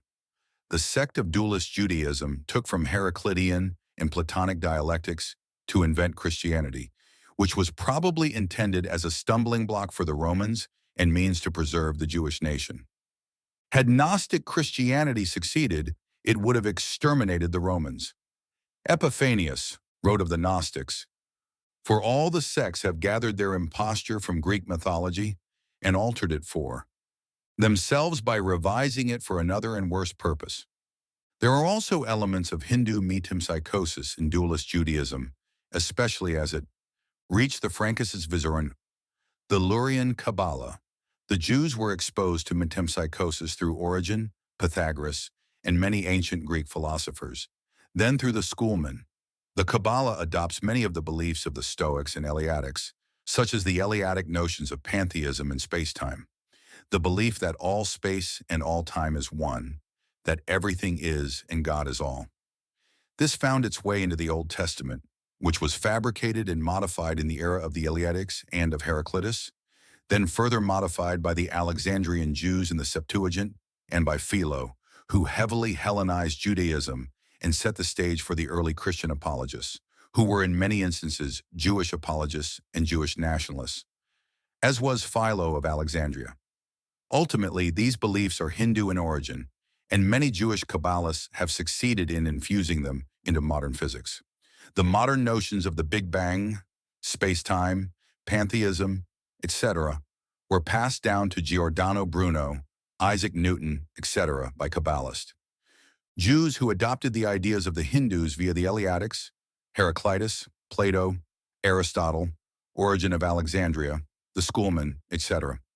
An important aspect of the Abraham myth, which weeds off certain races, the Old Testament is filled with mythologies whereby individuals symbolize entire peoples, is the declaration that God would shield Abraham, Genesis 15:1. Jews promoted the myth that God would annihilate anyone who challenged Israel, Isaiah 41:11, Jeremiah 30:16-57. Jews celebrated the genocide of the Egyptian army in Exodus 14:15-15:1. Deuteronomy 11:24-28 states, 24, every place whereon the soles of your feet shall tread shall be yours, from the wilderness in Lebanon, from the river Euphrates, even unto the uttermost sea shall your coast be.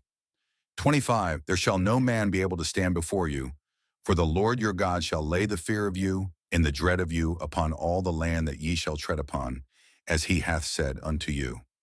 26, behold, I set before you this day a blessing and a curse. 27, a blessing, if ye obey the commandments of the Lord your God, which I command you this day. 28, and a curse, if ye will not obey the commandments of the Lord your God, but turn aside out of the way which I command you this day, to go after other gods, which ye have not known.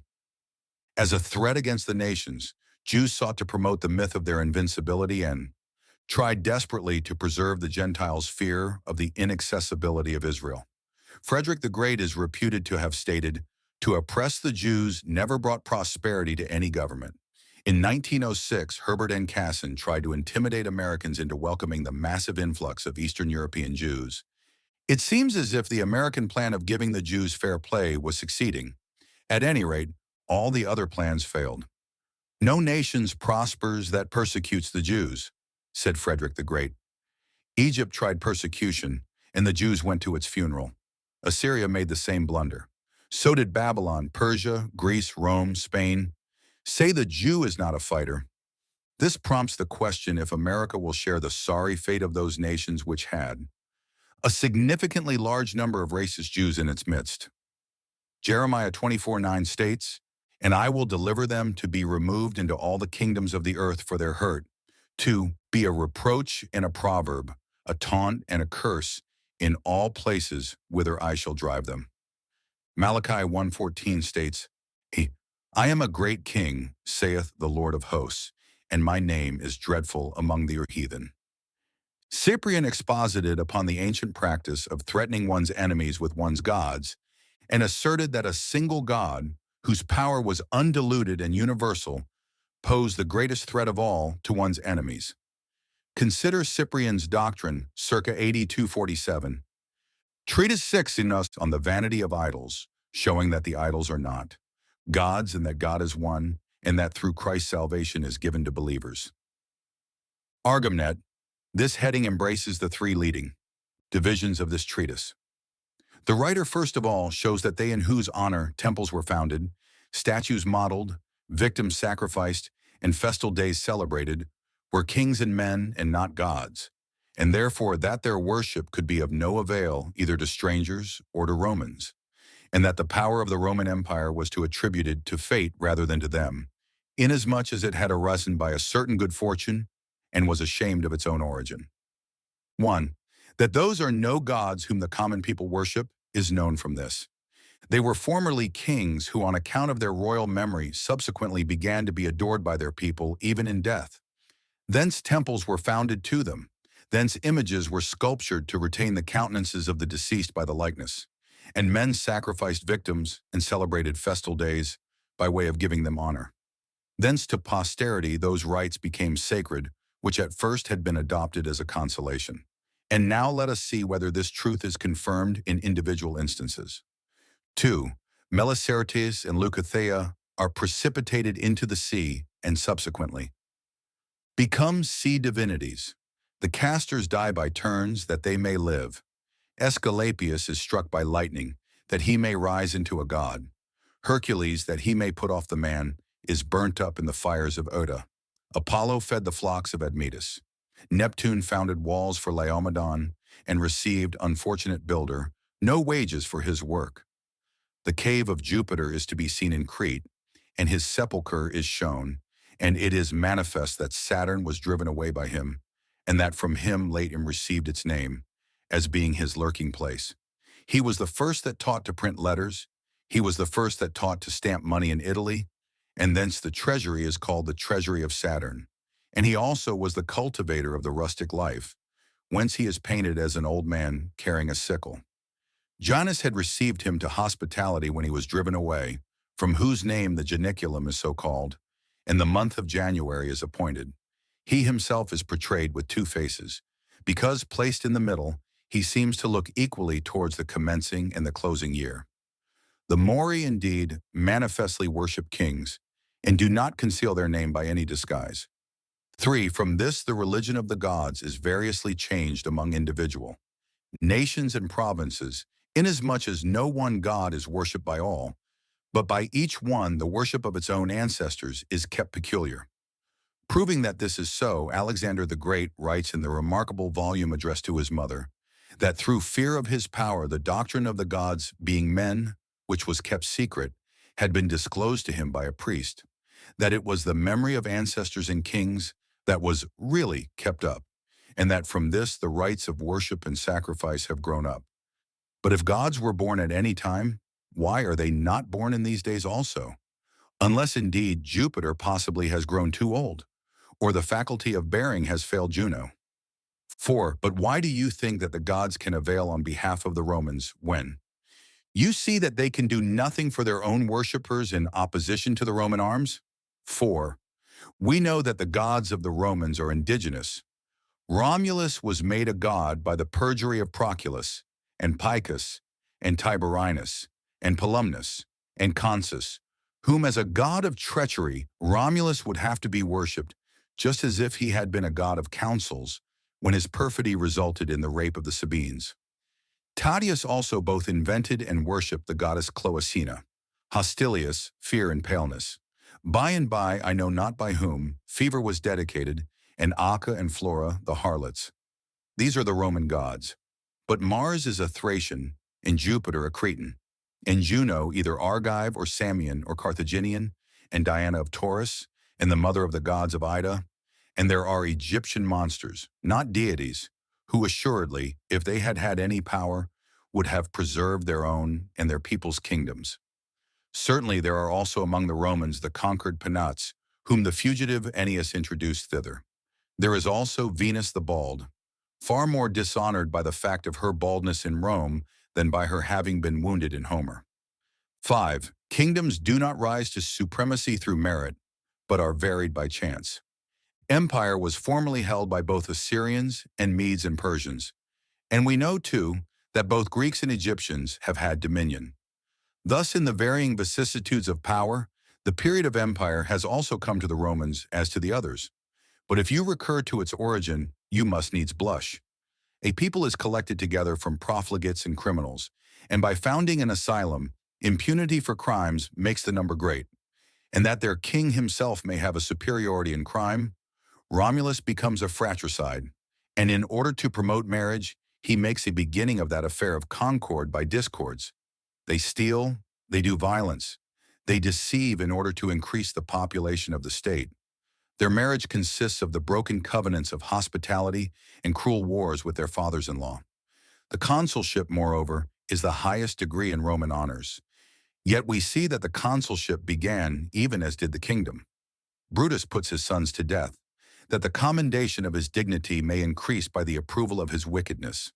The Roman kingdom, therefore, did not grow from the sanctities of religion, nor from auspices and auguries, but it keeps its appointed time within a definite limit.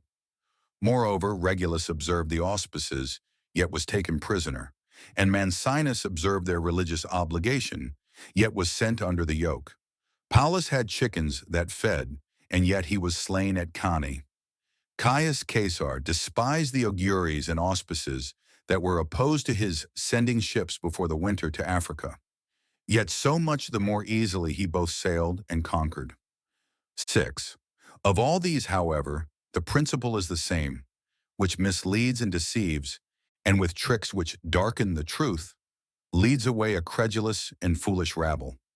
They are impure and wandering spirits, who after having been steeped in earthly vices, have departed from their celestial vigor by the contagion of earth, and do not cease when ruined themselves to seek the ruin of others, and when degraded themselves to infuse into others the error of their own degradation. These demons the poets also acknowledge, and Socrates declared that he was instructed and ruled at the will of a demon, and thence the Magi have a power either for mischief or for mockery, of whom, however, the chief Hosthenes both says that the form of the true God cannot be seen, and declares that true angels stand round about his throne, wherein Plato also on the same principle concurs, and, maintaining one God, calls the rest angels or demons. Moreover, Hermes Trismegistus speaks of one God, and confesses that he is incomprehensible and beyond our estimation. 7.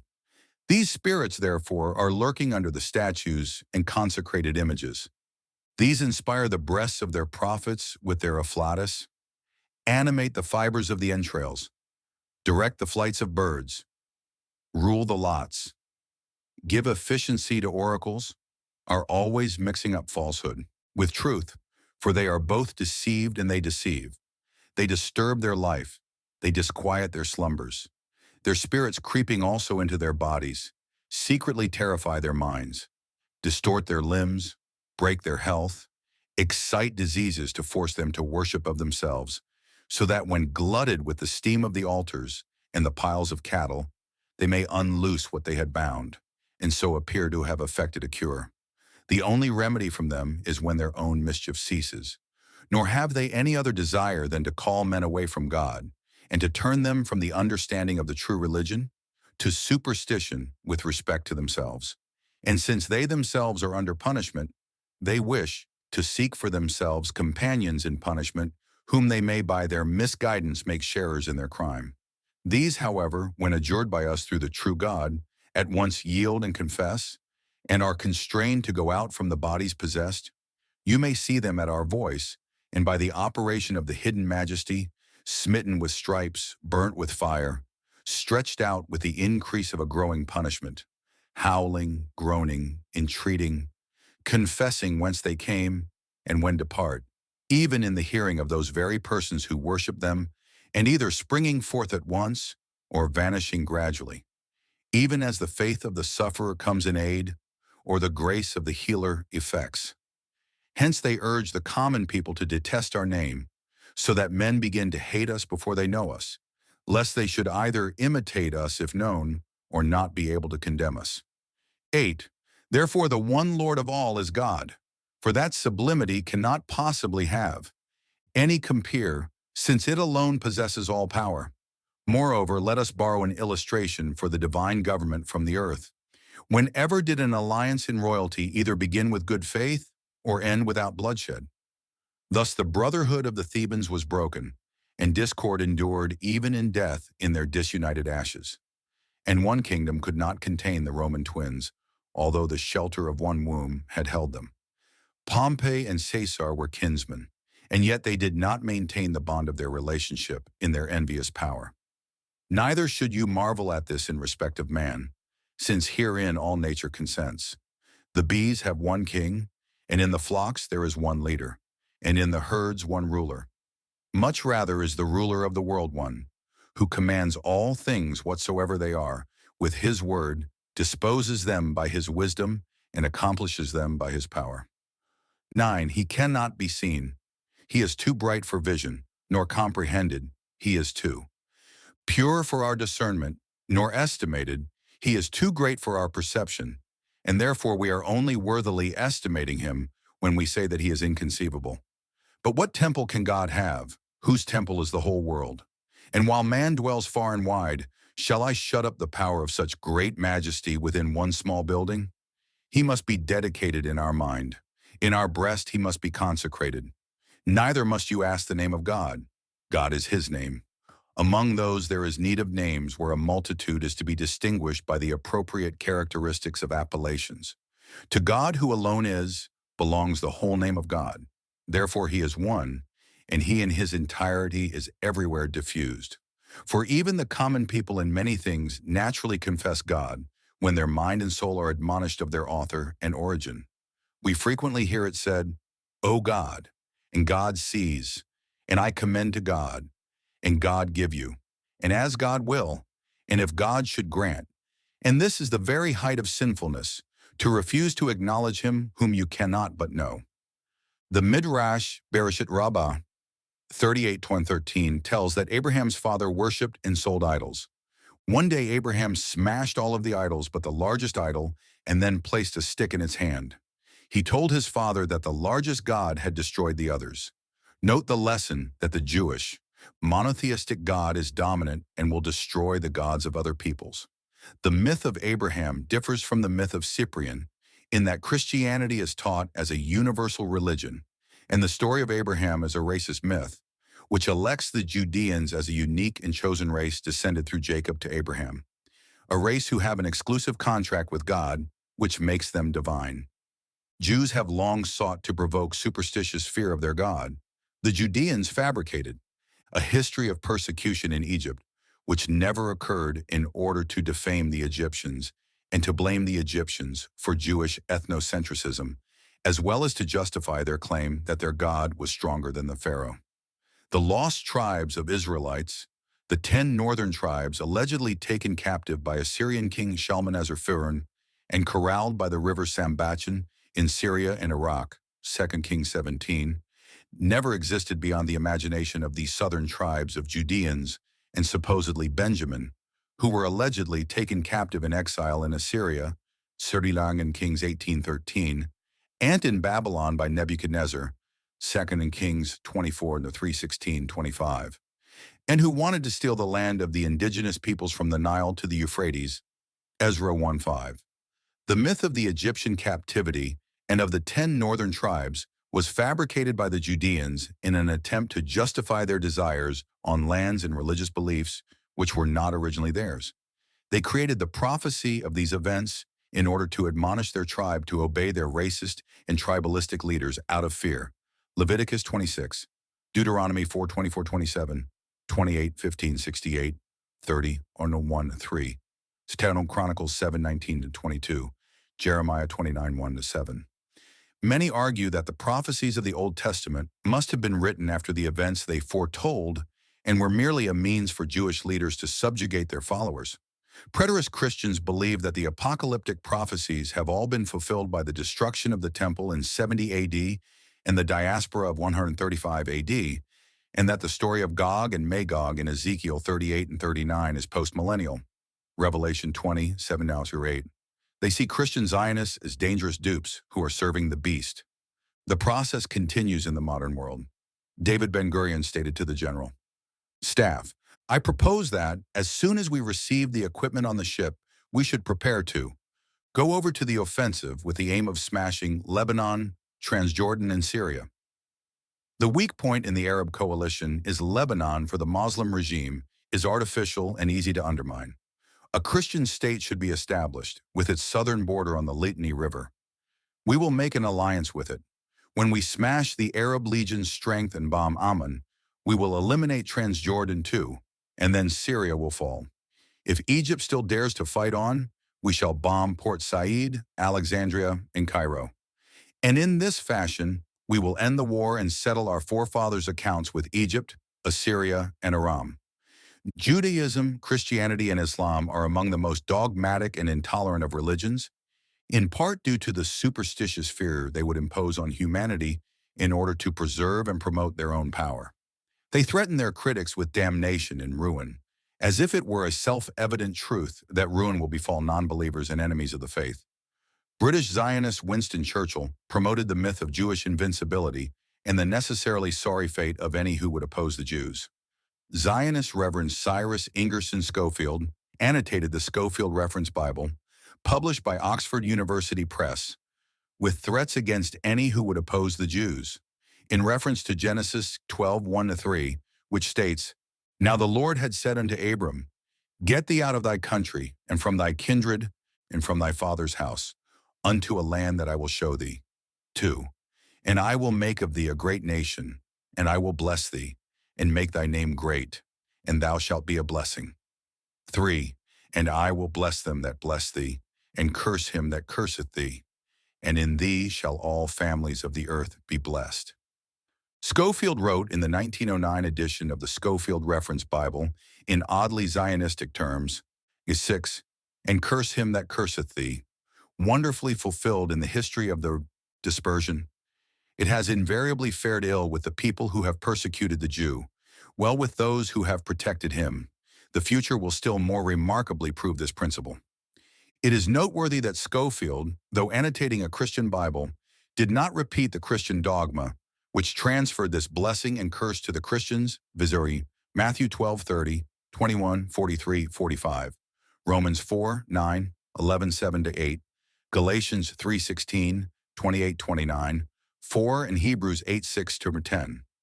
Schofield's intentional corruption of Christian doctrines to favor Zionist interests was not a new phenomenon. The North American Review published the following statement in 1845, but religious belief, the Jewish even, and much more the Christian, heightens immeasurably the importance and the attractiveness of this wonderful theme. To the confiding student of the Bible, the Jews assume high dignity and challenge earnest attention as God's chosen covenant people, as the descendants of holy patriarchs, to whom Jehovah spake face to face, as a man speaketh unto his friend, as a nation long visibly led and governed, upheld, protected, and punished by an almighty hand, as a people whose ancient history, recorded by inspiration, expressly and clearly shows what all uninspired annals leave to be faintly and uncertainly traced out by the dim light of human reason, the connection between every outward event and an unseen providence, as the special depositaries of divine communications intended for all times and every people, as that race, of whom, as concerning the flesh, Christ came, and who, although they rejected and crucified the Savior of the world, are themselves rejected and outcast, scattered among all people,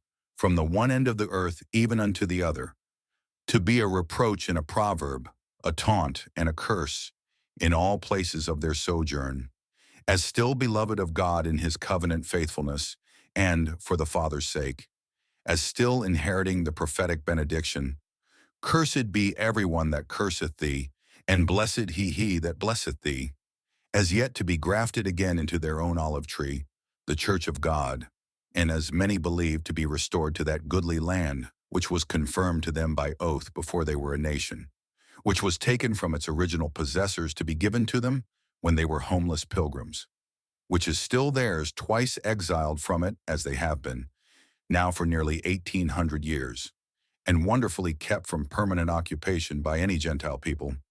In a word, as the standing miracle of modern times, changing in themselves nature's most firmly established laws, without interfering with the harmony that everywhere else prevails in convincing contrast.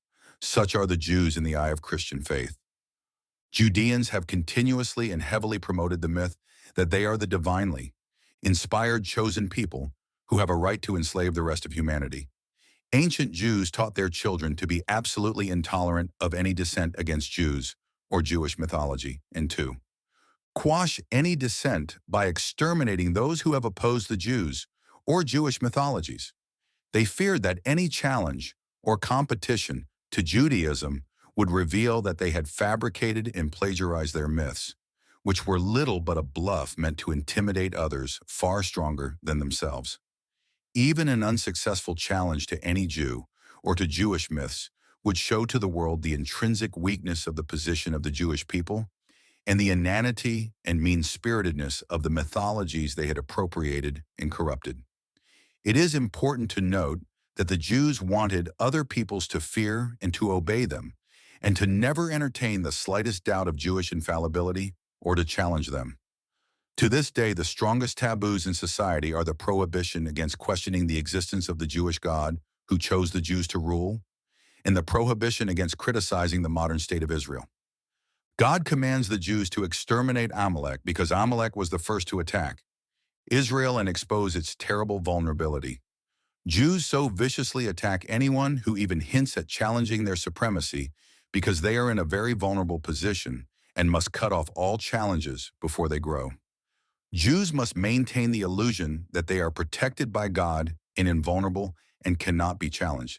Jews must maintain the lie that they are a divine blessing and a divine curse.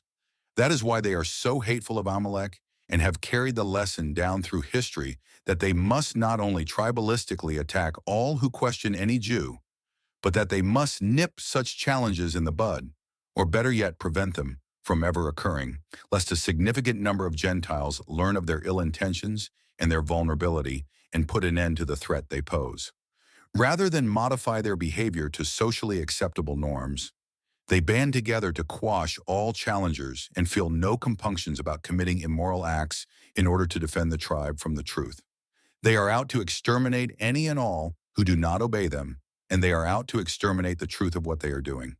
The modern state of Israel has practiced censorship of the press and kept important historical information under lock and key. Israeli soldiers have gone so far as to murder journalists and activists who record the Israelis' atrocities against the Palestinians. In the illegally occupied territories, Israelis humiliate and degrade their fellow human beings while declaring to the world that Israel, one of the most undemocratic of the nations formed in the 20th century, is the only democracy in the Middle East, a false declaration intended to degrade their Muslim enemies. The Jews have always had strong prohibitions against blasphemy, and Judeans and Christians have held back the progress of science and politics for 2,000 years in order to preserve their mythologies by preventing any open challenges to them. Pious Jews cling to the myth of a Jewish cult hero, Moses, who gave to them God's law, which cannot be questioned. Christians cling to the myth of a Jewish cult hero, Jesus, who came to fulfill the law, which cannot be questioned. Einstein's irrational and physically contradicted theories are promoted as if irrefutable, and challenges to the theories are regularly excluded from publication as if a matter of principle. Dissent against the theories is punished by ridicule and career infringement, as well as by charges of anti-Semitism, where there are no grounds for such charges. The ancient Jews fabricated the mythology that they have genetic enemies, whom they must subjugate, then exterminate. Jacob's brother Esau is said to be the father of a people who are inherently antagonistic to Jews and who must be exterminated. Louis Ginzberg states in his The Legend of the Jews, and bear in mind that Amalek represents Esau, his grandfather, and ultimately Haman, Rome, and Christianity. And though Islam is traditionally associated with Abraham and Hagar's son Ishmael, when it comes to the genocide of the Palestinians, Arabs, Turks, and Persians, they are called Amalek, as are Gentiles in general, enemies of the Jews in general, as is revealed in various other passages in Ginzberg's many volumes. Although Amalek had now received the merited punishment from the hands of Joshua, still his enterprise against Israel had not been entirely unavailing. The miraculous exodus of Israel out of Egypt, and especially the cleaving of the sea, had created such alarm among the heathens that none among them had dared to approach Israel.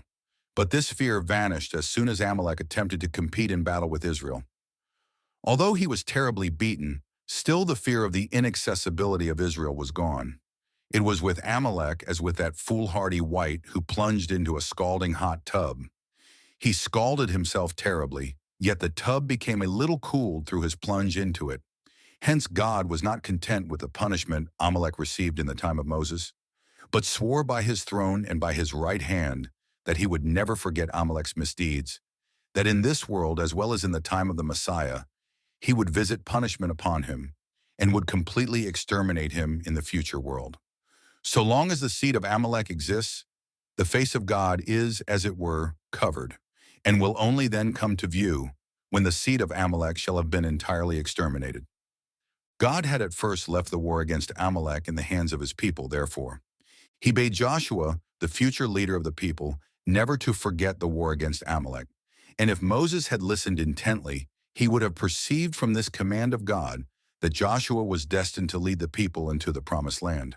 But later, when Amalek took part in the destruction of Jerusalem, God himself took up the war against Amalek, saying, "By my throne I vow not to leave a single descendant of Amalek under the heavens. Yea, no one shall even be able to say that this sheep or that wether belonged to an Amalekite." God bade Moses impress upon the Jews to repulse no heathen should he desire conversion, but never to accept an Amalekite as a proselyte. It was in consideration of this word of God that David slew the Amalekite, who announced to him the death of Saul and Jonathan.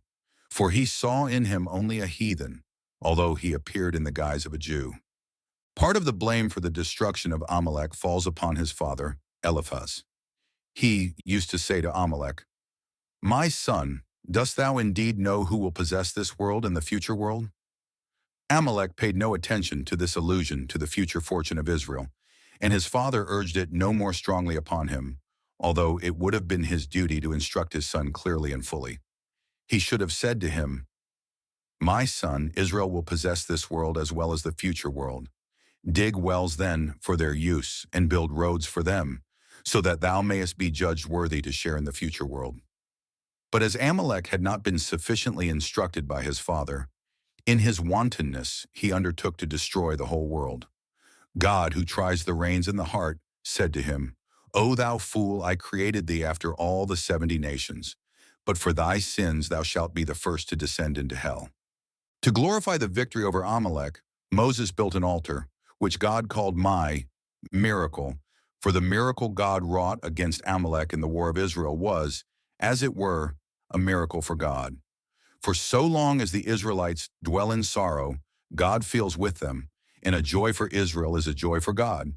Hence, too, the miraculous victory over Israel's foe was a victory for God. In the jargon of Jewish racists, the Gentiles are called Esau or Edom, and the Jews of Jacob. The Old Testament book of Obadiah instructs the Jews to destroy the wise among the Gentiles, and then to exterminate the Gentiles, cut off, not murder, much as the communists have done. Noted Hebrew and rabbinical scholar Johannes Buxtorf wrote in 1603, quoting from Machir of Toledo's Avkat Rokel, Constantinople, Shir Istanbul, 1516. Then shall Armilus with his whole army die, and the atheistical Edomites, either Christians they mean, who laid waste the house of our God, and led us captive into a strange land, shall miserably perish. Then shall the Jews be revenged upon them, as it is written. Genocidal 18. The house of Jacob shall be a fire, and the house of Joseph a flame, and the house of Esau, that is, we Christians, as the Jews interpret, whom they christen Edomites, shall be for stubble. This stubble the Jews shall set in fire, that nothing be left to us Edomites which shall not be burnt and turned into ashes. The book of Obadiah refers to the vision of Obadiah.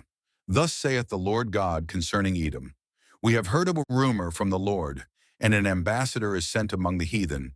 Arise ye, and let us rise up against her in battle. 2, behold, I have made thee small among the heathen. Thou art greatly despised. 3, the pride of thine heart hath deceived thee, thou that dwellest in the clefts of the rock, whose habitation is high, that saith in his heart, Who shall bring me down to the ground? 4, though thou exalt thyself as the eagle, and though thou set thy nest among the stars, thence will I bring thee down, saith the Lord. 5, if thieves came to thee, if robbers by night, how art thou cut off? Would they not have stolen till they had enough? If the grape gatherers came to thee, would they not leave some grapes? 6, how are the things of Esau searched out? How are his hidden things sought up?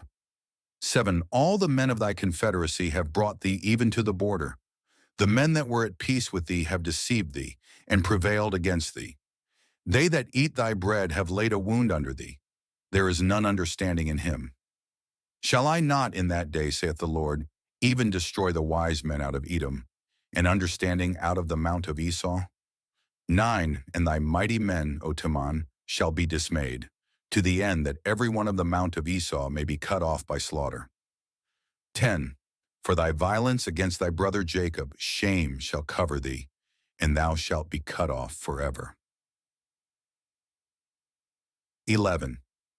In the day that thou stoodest on the other side, in the day that the strangers carried away captive his forces, and foreigners entered into his gates, and cast lots upon Jerusalem, even thou wast as one of them. 12. But thou shouldest not have looked on the day of thy brother in the day that he became a stranger. Neither shouldest thou have rejoiced over the children of Judah in the day of their destruction, neither shouldest thou have spoken proudly in the day of distress. 13. Thou shouldest not have entered into the gate of my people in the day of their calamity. Yea, thou shouldest not have looked on their affliction in the day of their calamity, nor have laid hands on their substance in the day of their calamity. 14. Neither shouldest thou have stood in the crossway to cut off those of his that did escape. Neither shouldest thou have delivered up those of his that did remain in the day of distress. 15. For the day of the Lord is near upon all the heathen. As thou hast done, it shall be done unto thee. Thy reward shall return upon thine own head. 16. For as ye have drunk upon my holy mountain, so shall all the heathen drink continually. Yea, they shall drink, and they shall swallow down, and they shall be as though they had not been. 17. But upon Mount Zion shall be deliverance, and there shall be holiness, and the house of Jacob shall possess their possessions. 18. And the house of Jacob shall be a fire, and the house of Joseph a flame, and the house of Esau for stubble, and they shall kindle in them and devour them. And there shall not be any remaining of the house of Esau, for the Lord hath spoken it. 19. And they of the south shall possess the mount of Esau, and they of the plain the Philistines. And they shall possess the fields of Ephraim, and the fields of Samaria, and Benjamin shall possess Gilead. 20. And the captivity of this host of the children of Israel shall possess that of the Canaanites, even unto Zarephath. And the captivity of Jerusalem, which is in Sepharad, shall possess the cities of the south. 21. And saviors shall come up on Mount Zion to judge the mount of Esau, and the kingdom shall be the Lord's. Sanhedrin 59a states that Gentiles who study the Torah must be killed. Sophorim chapter 15, Rule 10, states, quoting the much celebrated genocidal racist Jew Simon ben Yohai, "The best among the Gentiles deserves to be killed." Michael Berenbaum wrote in his book, After Tragedy and Triumph, Menachem Begin built upon this realization and constructed a usable past upon the twin pillars of anti-Semitism and the need for power. Goyim, literally, the nations, hate Jews, Begin maintained. In traditional language, Esau hates Jacob. According to Begin's worldview, Jews are a people that dwells alone. Power is essential. Powerlessness invites victimization. Jews must determine their own morality. The world's pronouncements toward the Jews mask, sometimes more successfully and sometimes less so, their genocidal intent. The desire to make the world Judenrein continues, and only fools would allow themselves to be deceived. Isaac and his wife Rebekah had twin sons, Esau, the firstborn, and Jacob, the younger. Son. Even before the twins were born, they fought each other in the womb. Genesis 25:22. God told Rebekah that her sons would father two peoples and that Esau, the elder, would serve Jacob, the younger. Genesis 25:23. Isaac favored Esau, but Rebekah favored Jacob. Esau was a hunter and Jacob a farmer. Isaac and Rebekah did not sacrifice Esau and pass him through the fire to the gods of heaven, which is perhaps why Rebekah did not favor Esau, the firstborn who opened her womb, the firstborn son who had rights to the covenant. The differences of character between Esau and Jacob became key features in Jewish mythology.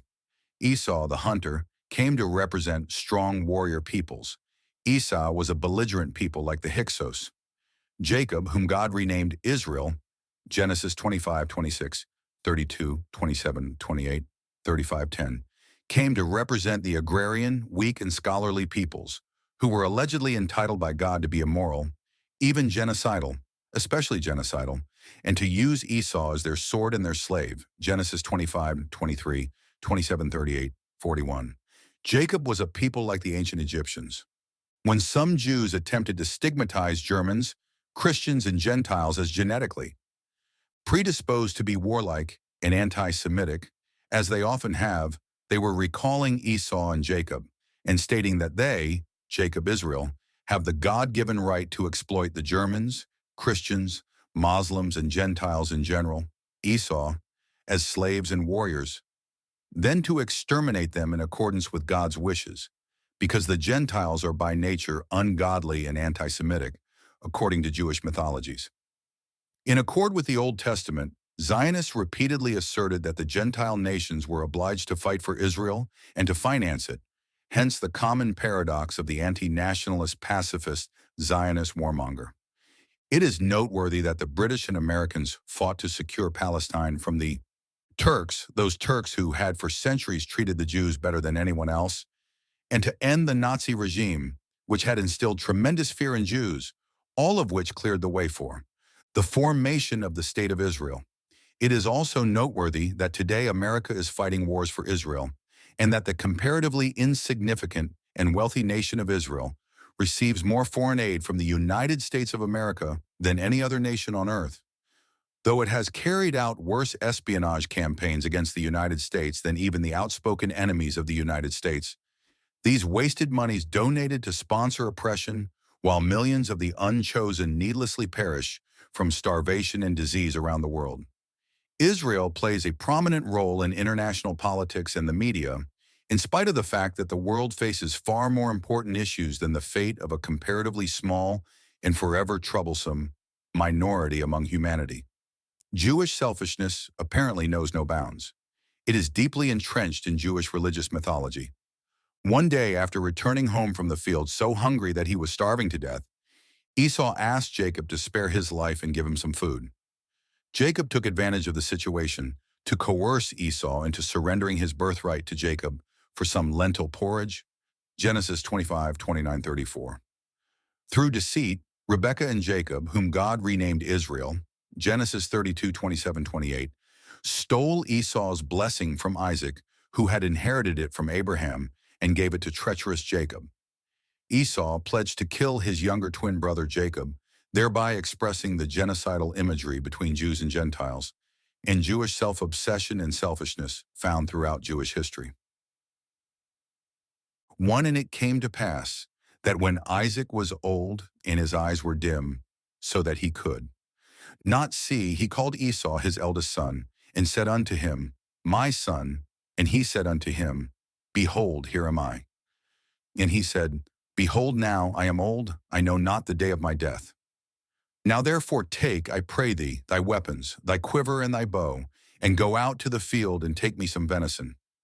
And make me savory meat, such as I love, and bring it to me that I may eat, that my soul may bless thee before I die. 5 And Rebekah heard when Isaac spake to Esau his son, and Esau went to the field to hunt for venison, and to bring it.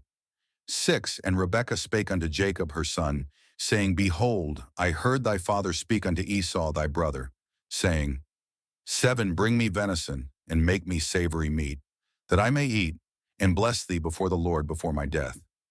8 Now therefore, my son, obey my voice according to that which I command thee.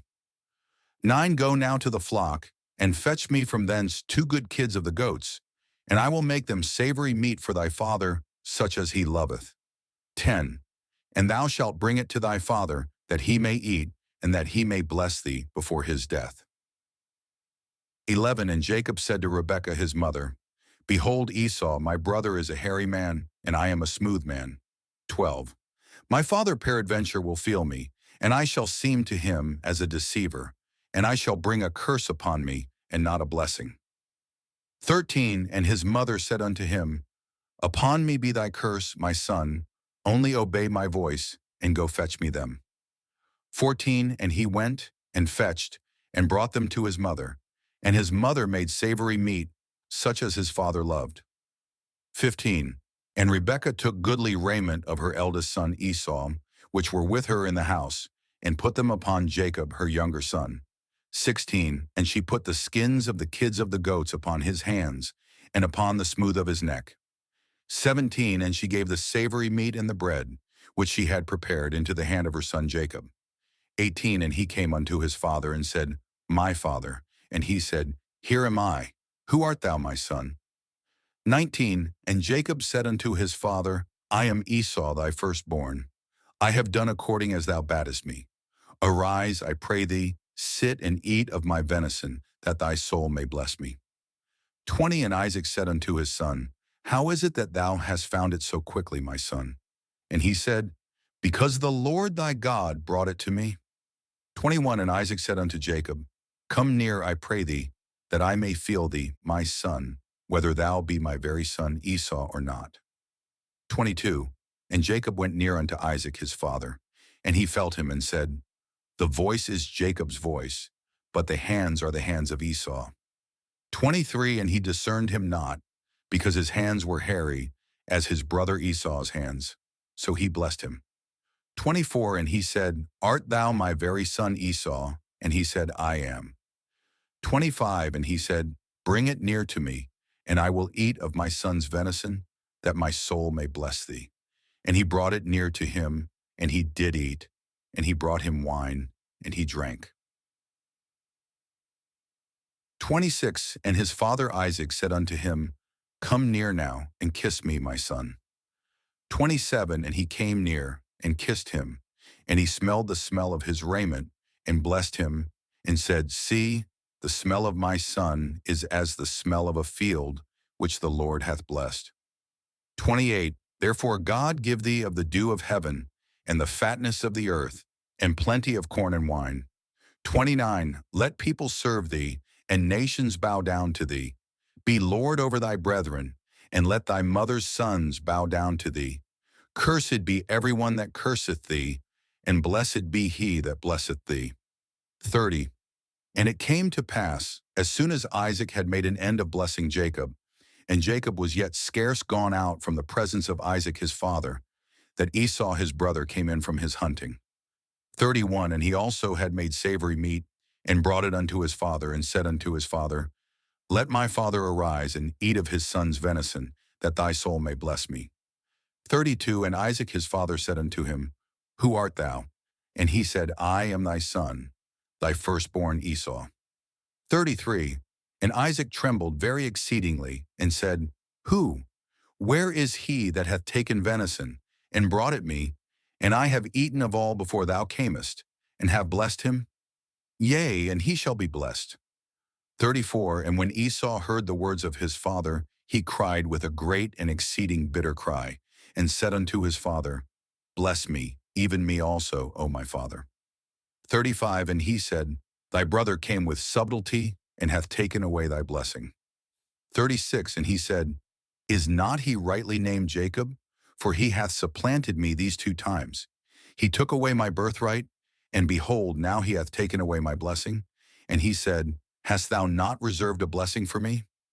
37. And Isaac answered and said unto Esau, Behold, I have made him thy lord, and all his brethren have I given to him for servants, and with corn and wine have I sustained him. And what shall I do now unto thee, my son? 38. And Esau said unto his father, Hast thou but one blessing, my father? Bless me, even me also, O my father. And Esau lifted up his voice and wept. 39. And Isaac his father answered and said unto him, Behold, thy dwelling shall be the fatness of the earth, and of the dew of heaven from above. 40. And by thy sword shalt thou live, and shalt serve thy brother. And it shall come to pass, when thou shalt have the dominion, that thou shalt break his yoke from off thy neck. 41. And Esau hated Jacob because of the blessing wherewith his father blessed him. And Esau said in his heart, The days of mourning for my father are at hand. Then will I slay my brother Jacob. 42. And these words of Esau, her elder son, were told to Rebekah. And she sent and called Jacob, her younger son, and said unto him, Behold, thy brother Esau, as touching thee, doth comfort himself, purposing to kill thee. 43. Now therefore, my son, obey my voice, and arise, flee thou to Laban, my brother, to Haran. 44. And tarry with him a few days, until thy brother's fury turn away. 45. Until thy brother's anger turn away from thee, and he forget that which thou hast done to him. Then I will send and fetch thee from thence. Why should I be deprived also of you both in one day? 46. And Rebekah said to Isaac, I am weary of my life because of the daughters of Heth. If Jacob take a wife of the daughters of Heth, such as these which are of the daughters of the land, what good shall my life do me? Genesis 27:1-46. This story conveys many of the tenets of Zionism, that other nations shall serve Israel, and especially that they shall fight its wars and secure its borders. That deceit is encouraged in the pursuit of Israel, and that Edom will be the mortal enemy of Israel. In the minds of many Jews, Edom became associated with Amalek, Haman, Rome, and with European Gentiles and Christians in general.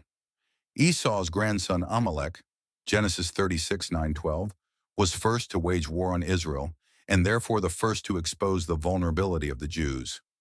God obliged the descendants of Jacob, Israel, to utterly destroy the seed of Amalek. Sanhedrin the 20b, P188-9L, Devarim 25:19. Obliged Israel to exterminate Gentiles, Christians, Muslims, etc. Deuteronomy 25:17-19 states, 17p. Remember what Amalek did unto thee by the way, when ye were come forth out of Egypt. 18. How he met thee by the way, and smote the hindmost of thee, even all that were feeble behind thee, when thou wast faint and weary, and he feared not God. 19. Therefore it shall be, when the Lord thy God hath given thee rest from all thine enemies round about, in the land which the Lord thy God giveth thee for an inheritance to possess it, that thou shalt blot out the remembrance of Amalek from under heaven. Thou shalt not forget it. And the Lord said unto Moses, Write this for a memorial in a book, and rehearse it in the ears of Joshua. For I will utterly put out the remembrance of Amalek from under heaven. And Moses built an altar, and called the name of it Jehovah Nissi. For he said, Because the Lord hath sworn that the Lord will have war with Amalek from generation to generation. Exodus 17:14-16. Therefore it shall be, when the Lord thy God hath given thee rest from all thine enemies round about, in the land which the Lord thy God giveth thee for an inheritance to possess it, that thou shalt blot out the remembrance of Amalek from under heaven, thou shalt not forget it. Deuteronomy 25:19. Should the Zionists continue in their attempts to carry out their ancient plans, we can expect that when Israel gains hegemony over the Middle East, it will seek to exterminate the peoples of European descent. Zionists are clearly attempting to destroy the militaries of those Muslim nations, which would react with rage and which would likely attack Israel, when the Cabalistic Jews and their Christian dispensationalist slaves destroy the Dome of the Rock and the Al-Aqsa Mosque and build in their place a Jewish temple. Should Israel succeed in destroying Iran and Syria, they will likely destroy the Dome of the Rock and the Al-Aqsa Mosque, and the Muslim world will be unable to stop them. They will then unleash the priests of Aaron and reinstitute ritual sacrifices. Greater Israel will emerge and occupy the territory from the Nile to the Euphrates. Zionists will generate anti-Semitism around the world in order to force racial Jews to emigrate to Israel, who will then populate the greater Israel of the covenant. Then the Jewish king, perhaps a descendant of the Rothschilds, will emerge and many Jews will likely take up Judaism. The Messiah will be a dynasty passing from father to son, or a supposed incarnation from one man to the next in the Shabbatine style, much like the Dalai Lama, see 2 Samuel 7. Perhaps the proposed Jewish king is alive today, hidden from view. The Lubavitchers, under the leadership of the now-deceased Rebbe Schneerson, have declared that the Messiah is alive today and will soon be anointed. They are an immensely powerful Kabbalistic Jewish sect, which has infiltrated governments around the world.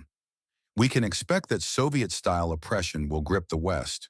One already sees that news organizations restrict the international news Americans see, much as happened in the Soviet Union. China will likely become the new America for the Zionists, and their iron scepter, which Israel will utilize to smash the West, which will have plunged into deep depression in an international police state. Racist Jews who view themselves as Orientals will then enslave the rest of humanity, and through laws mandating miscegenation, dilute the blood of Esau. Then they will likely break up Israel into classes, where Ashkenazi Jews reign over Sephardic and Coptic Jews, a process which is already well underway. Those who doubt it are invited to consider what happened to Germany and Russia at the hands of Jewish financiers, and to further consider the precarious economic condition of the United States as a result of the organized efforts of Zionists to undermine the sovereignty of America, its moral and educational strengths, and to export its industries. 1. The burden of the word of the Lord to Israel by Malachi. 2. I have loved you, saith the Lord. Yet ye say, wherein hast thou loved us? Was not Esau Jacob's brother? Saith the Lord. Yet I loved Jacob. 3. And I hated Esau, and laid his mountains and his heritage waste for the dragons of the wilderness. 4. Whereas Edom saith, we are impoverished, but we will return and build the desolate places. Thus saith the Lord of hosts, they shall build, but I will throw down, and they shall call them the border of wickedness, and the people against whom the Lord hath indignation forever.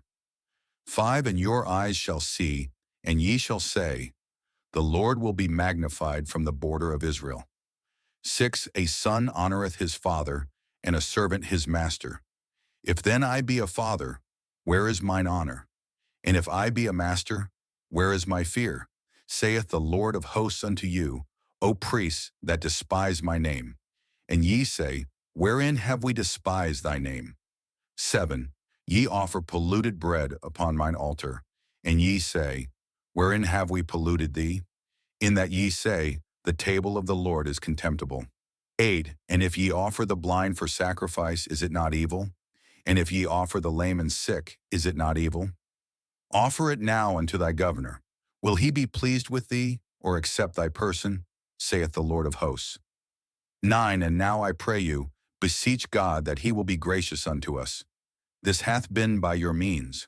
Will he regard your persons? Saith the Lord of hosts. 10. Who is there even among you that would shut the doors for naught? Neither do ye kindle fire on mine altar for naught. I have no pleasure in you, saith the Lord of hosts, neither will I accept an offering at your hand. 11. For from the rising of the sun even unto the going down of the same, my name shall be great among the Gentiles, and in every place incense shall be offered unto my name, and a pure offering, for my name shall be great among the heathen, saith the Lord of hosts. 12. But ye have profaned it, in that ye say, the table of the Lord is polluted, and the fruit thereof, even his meat, is contemptible.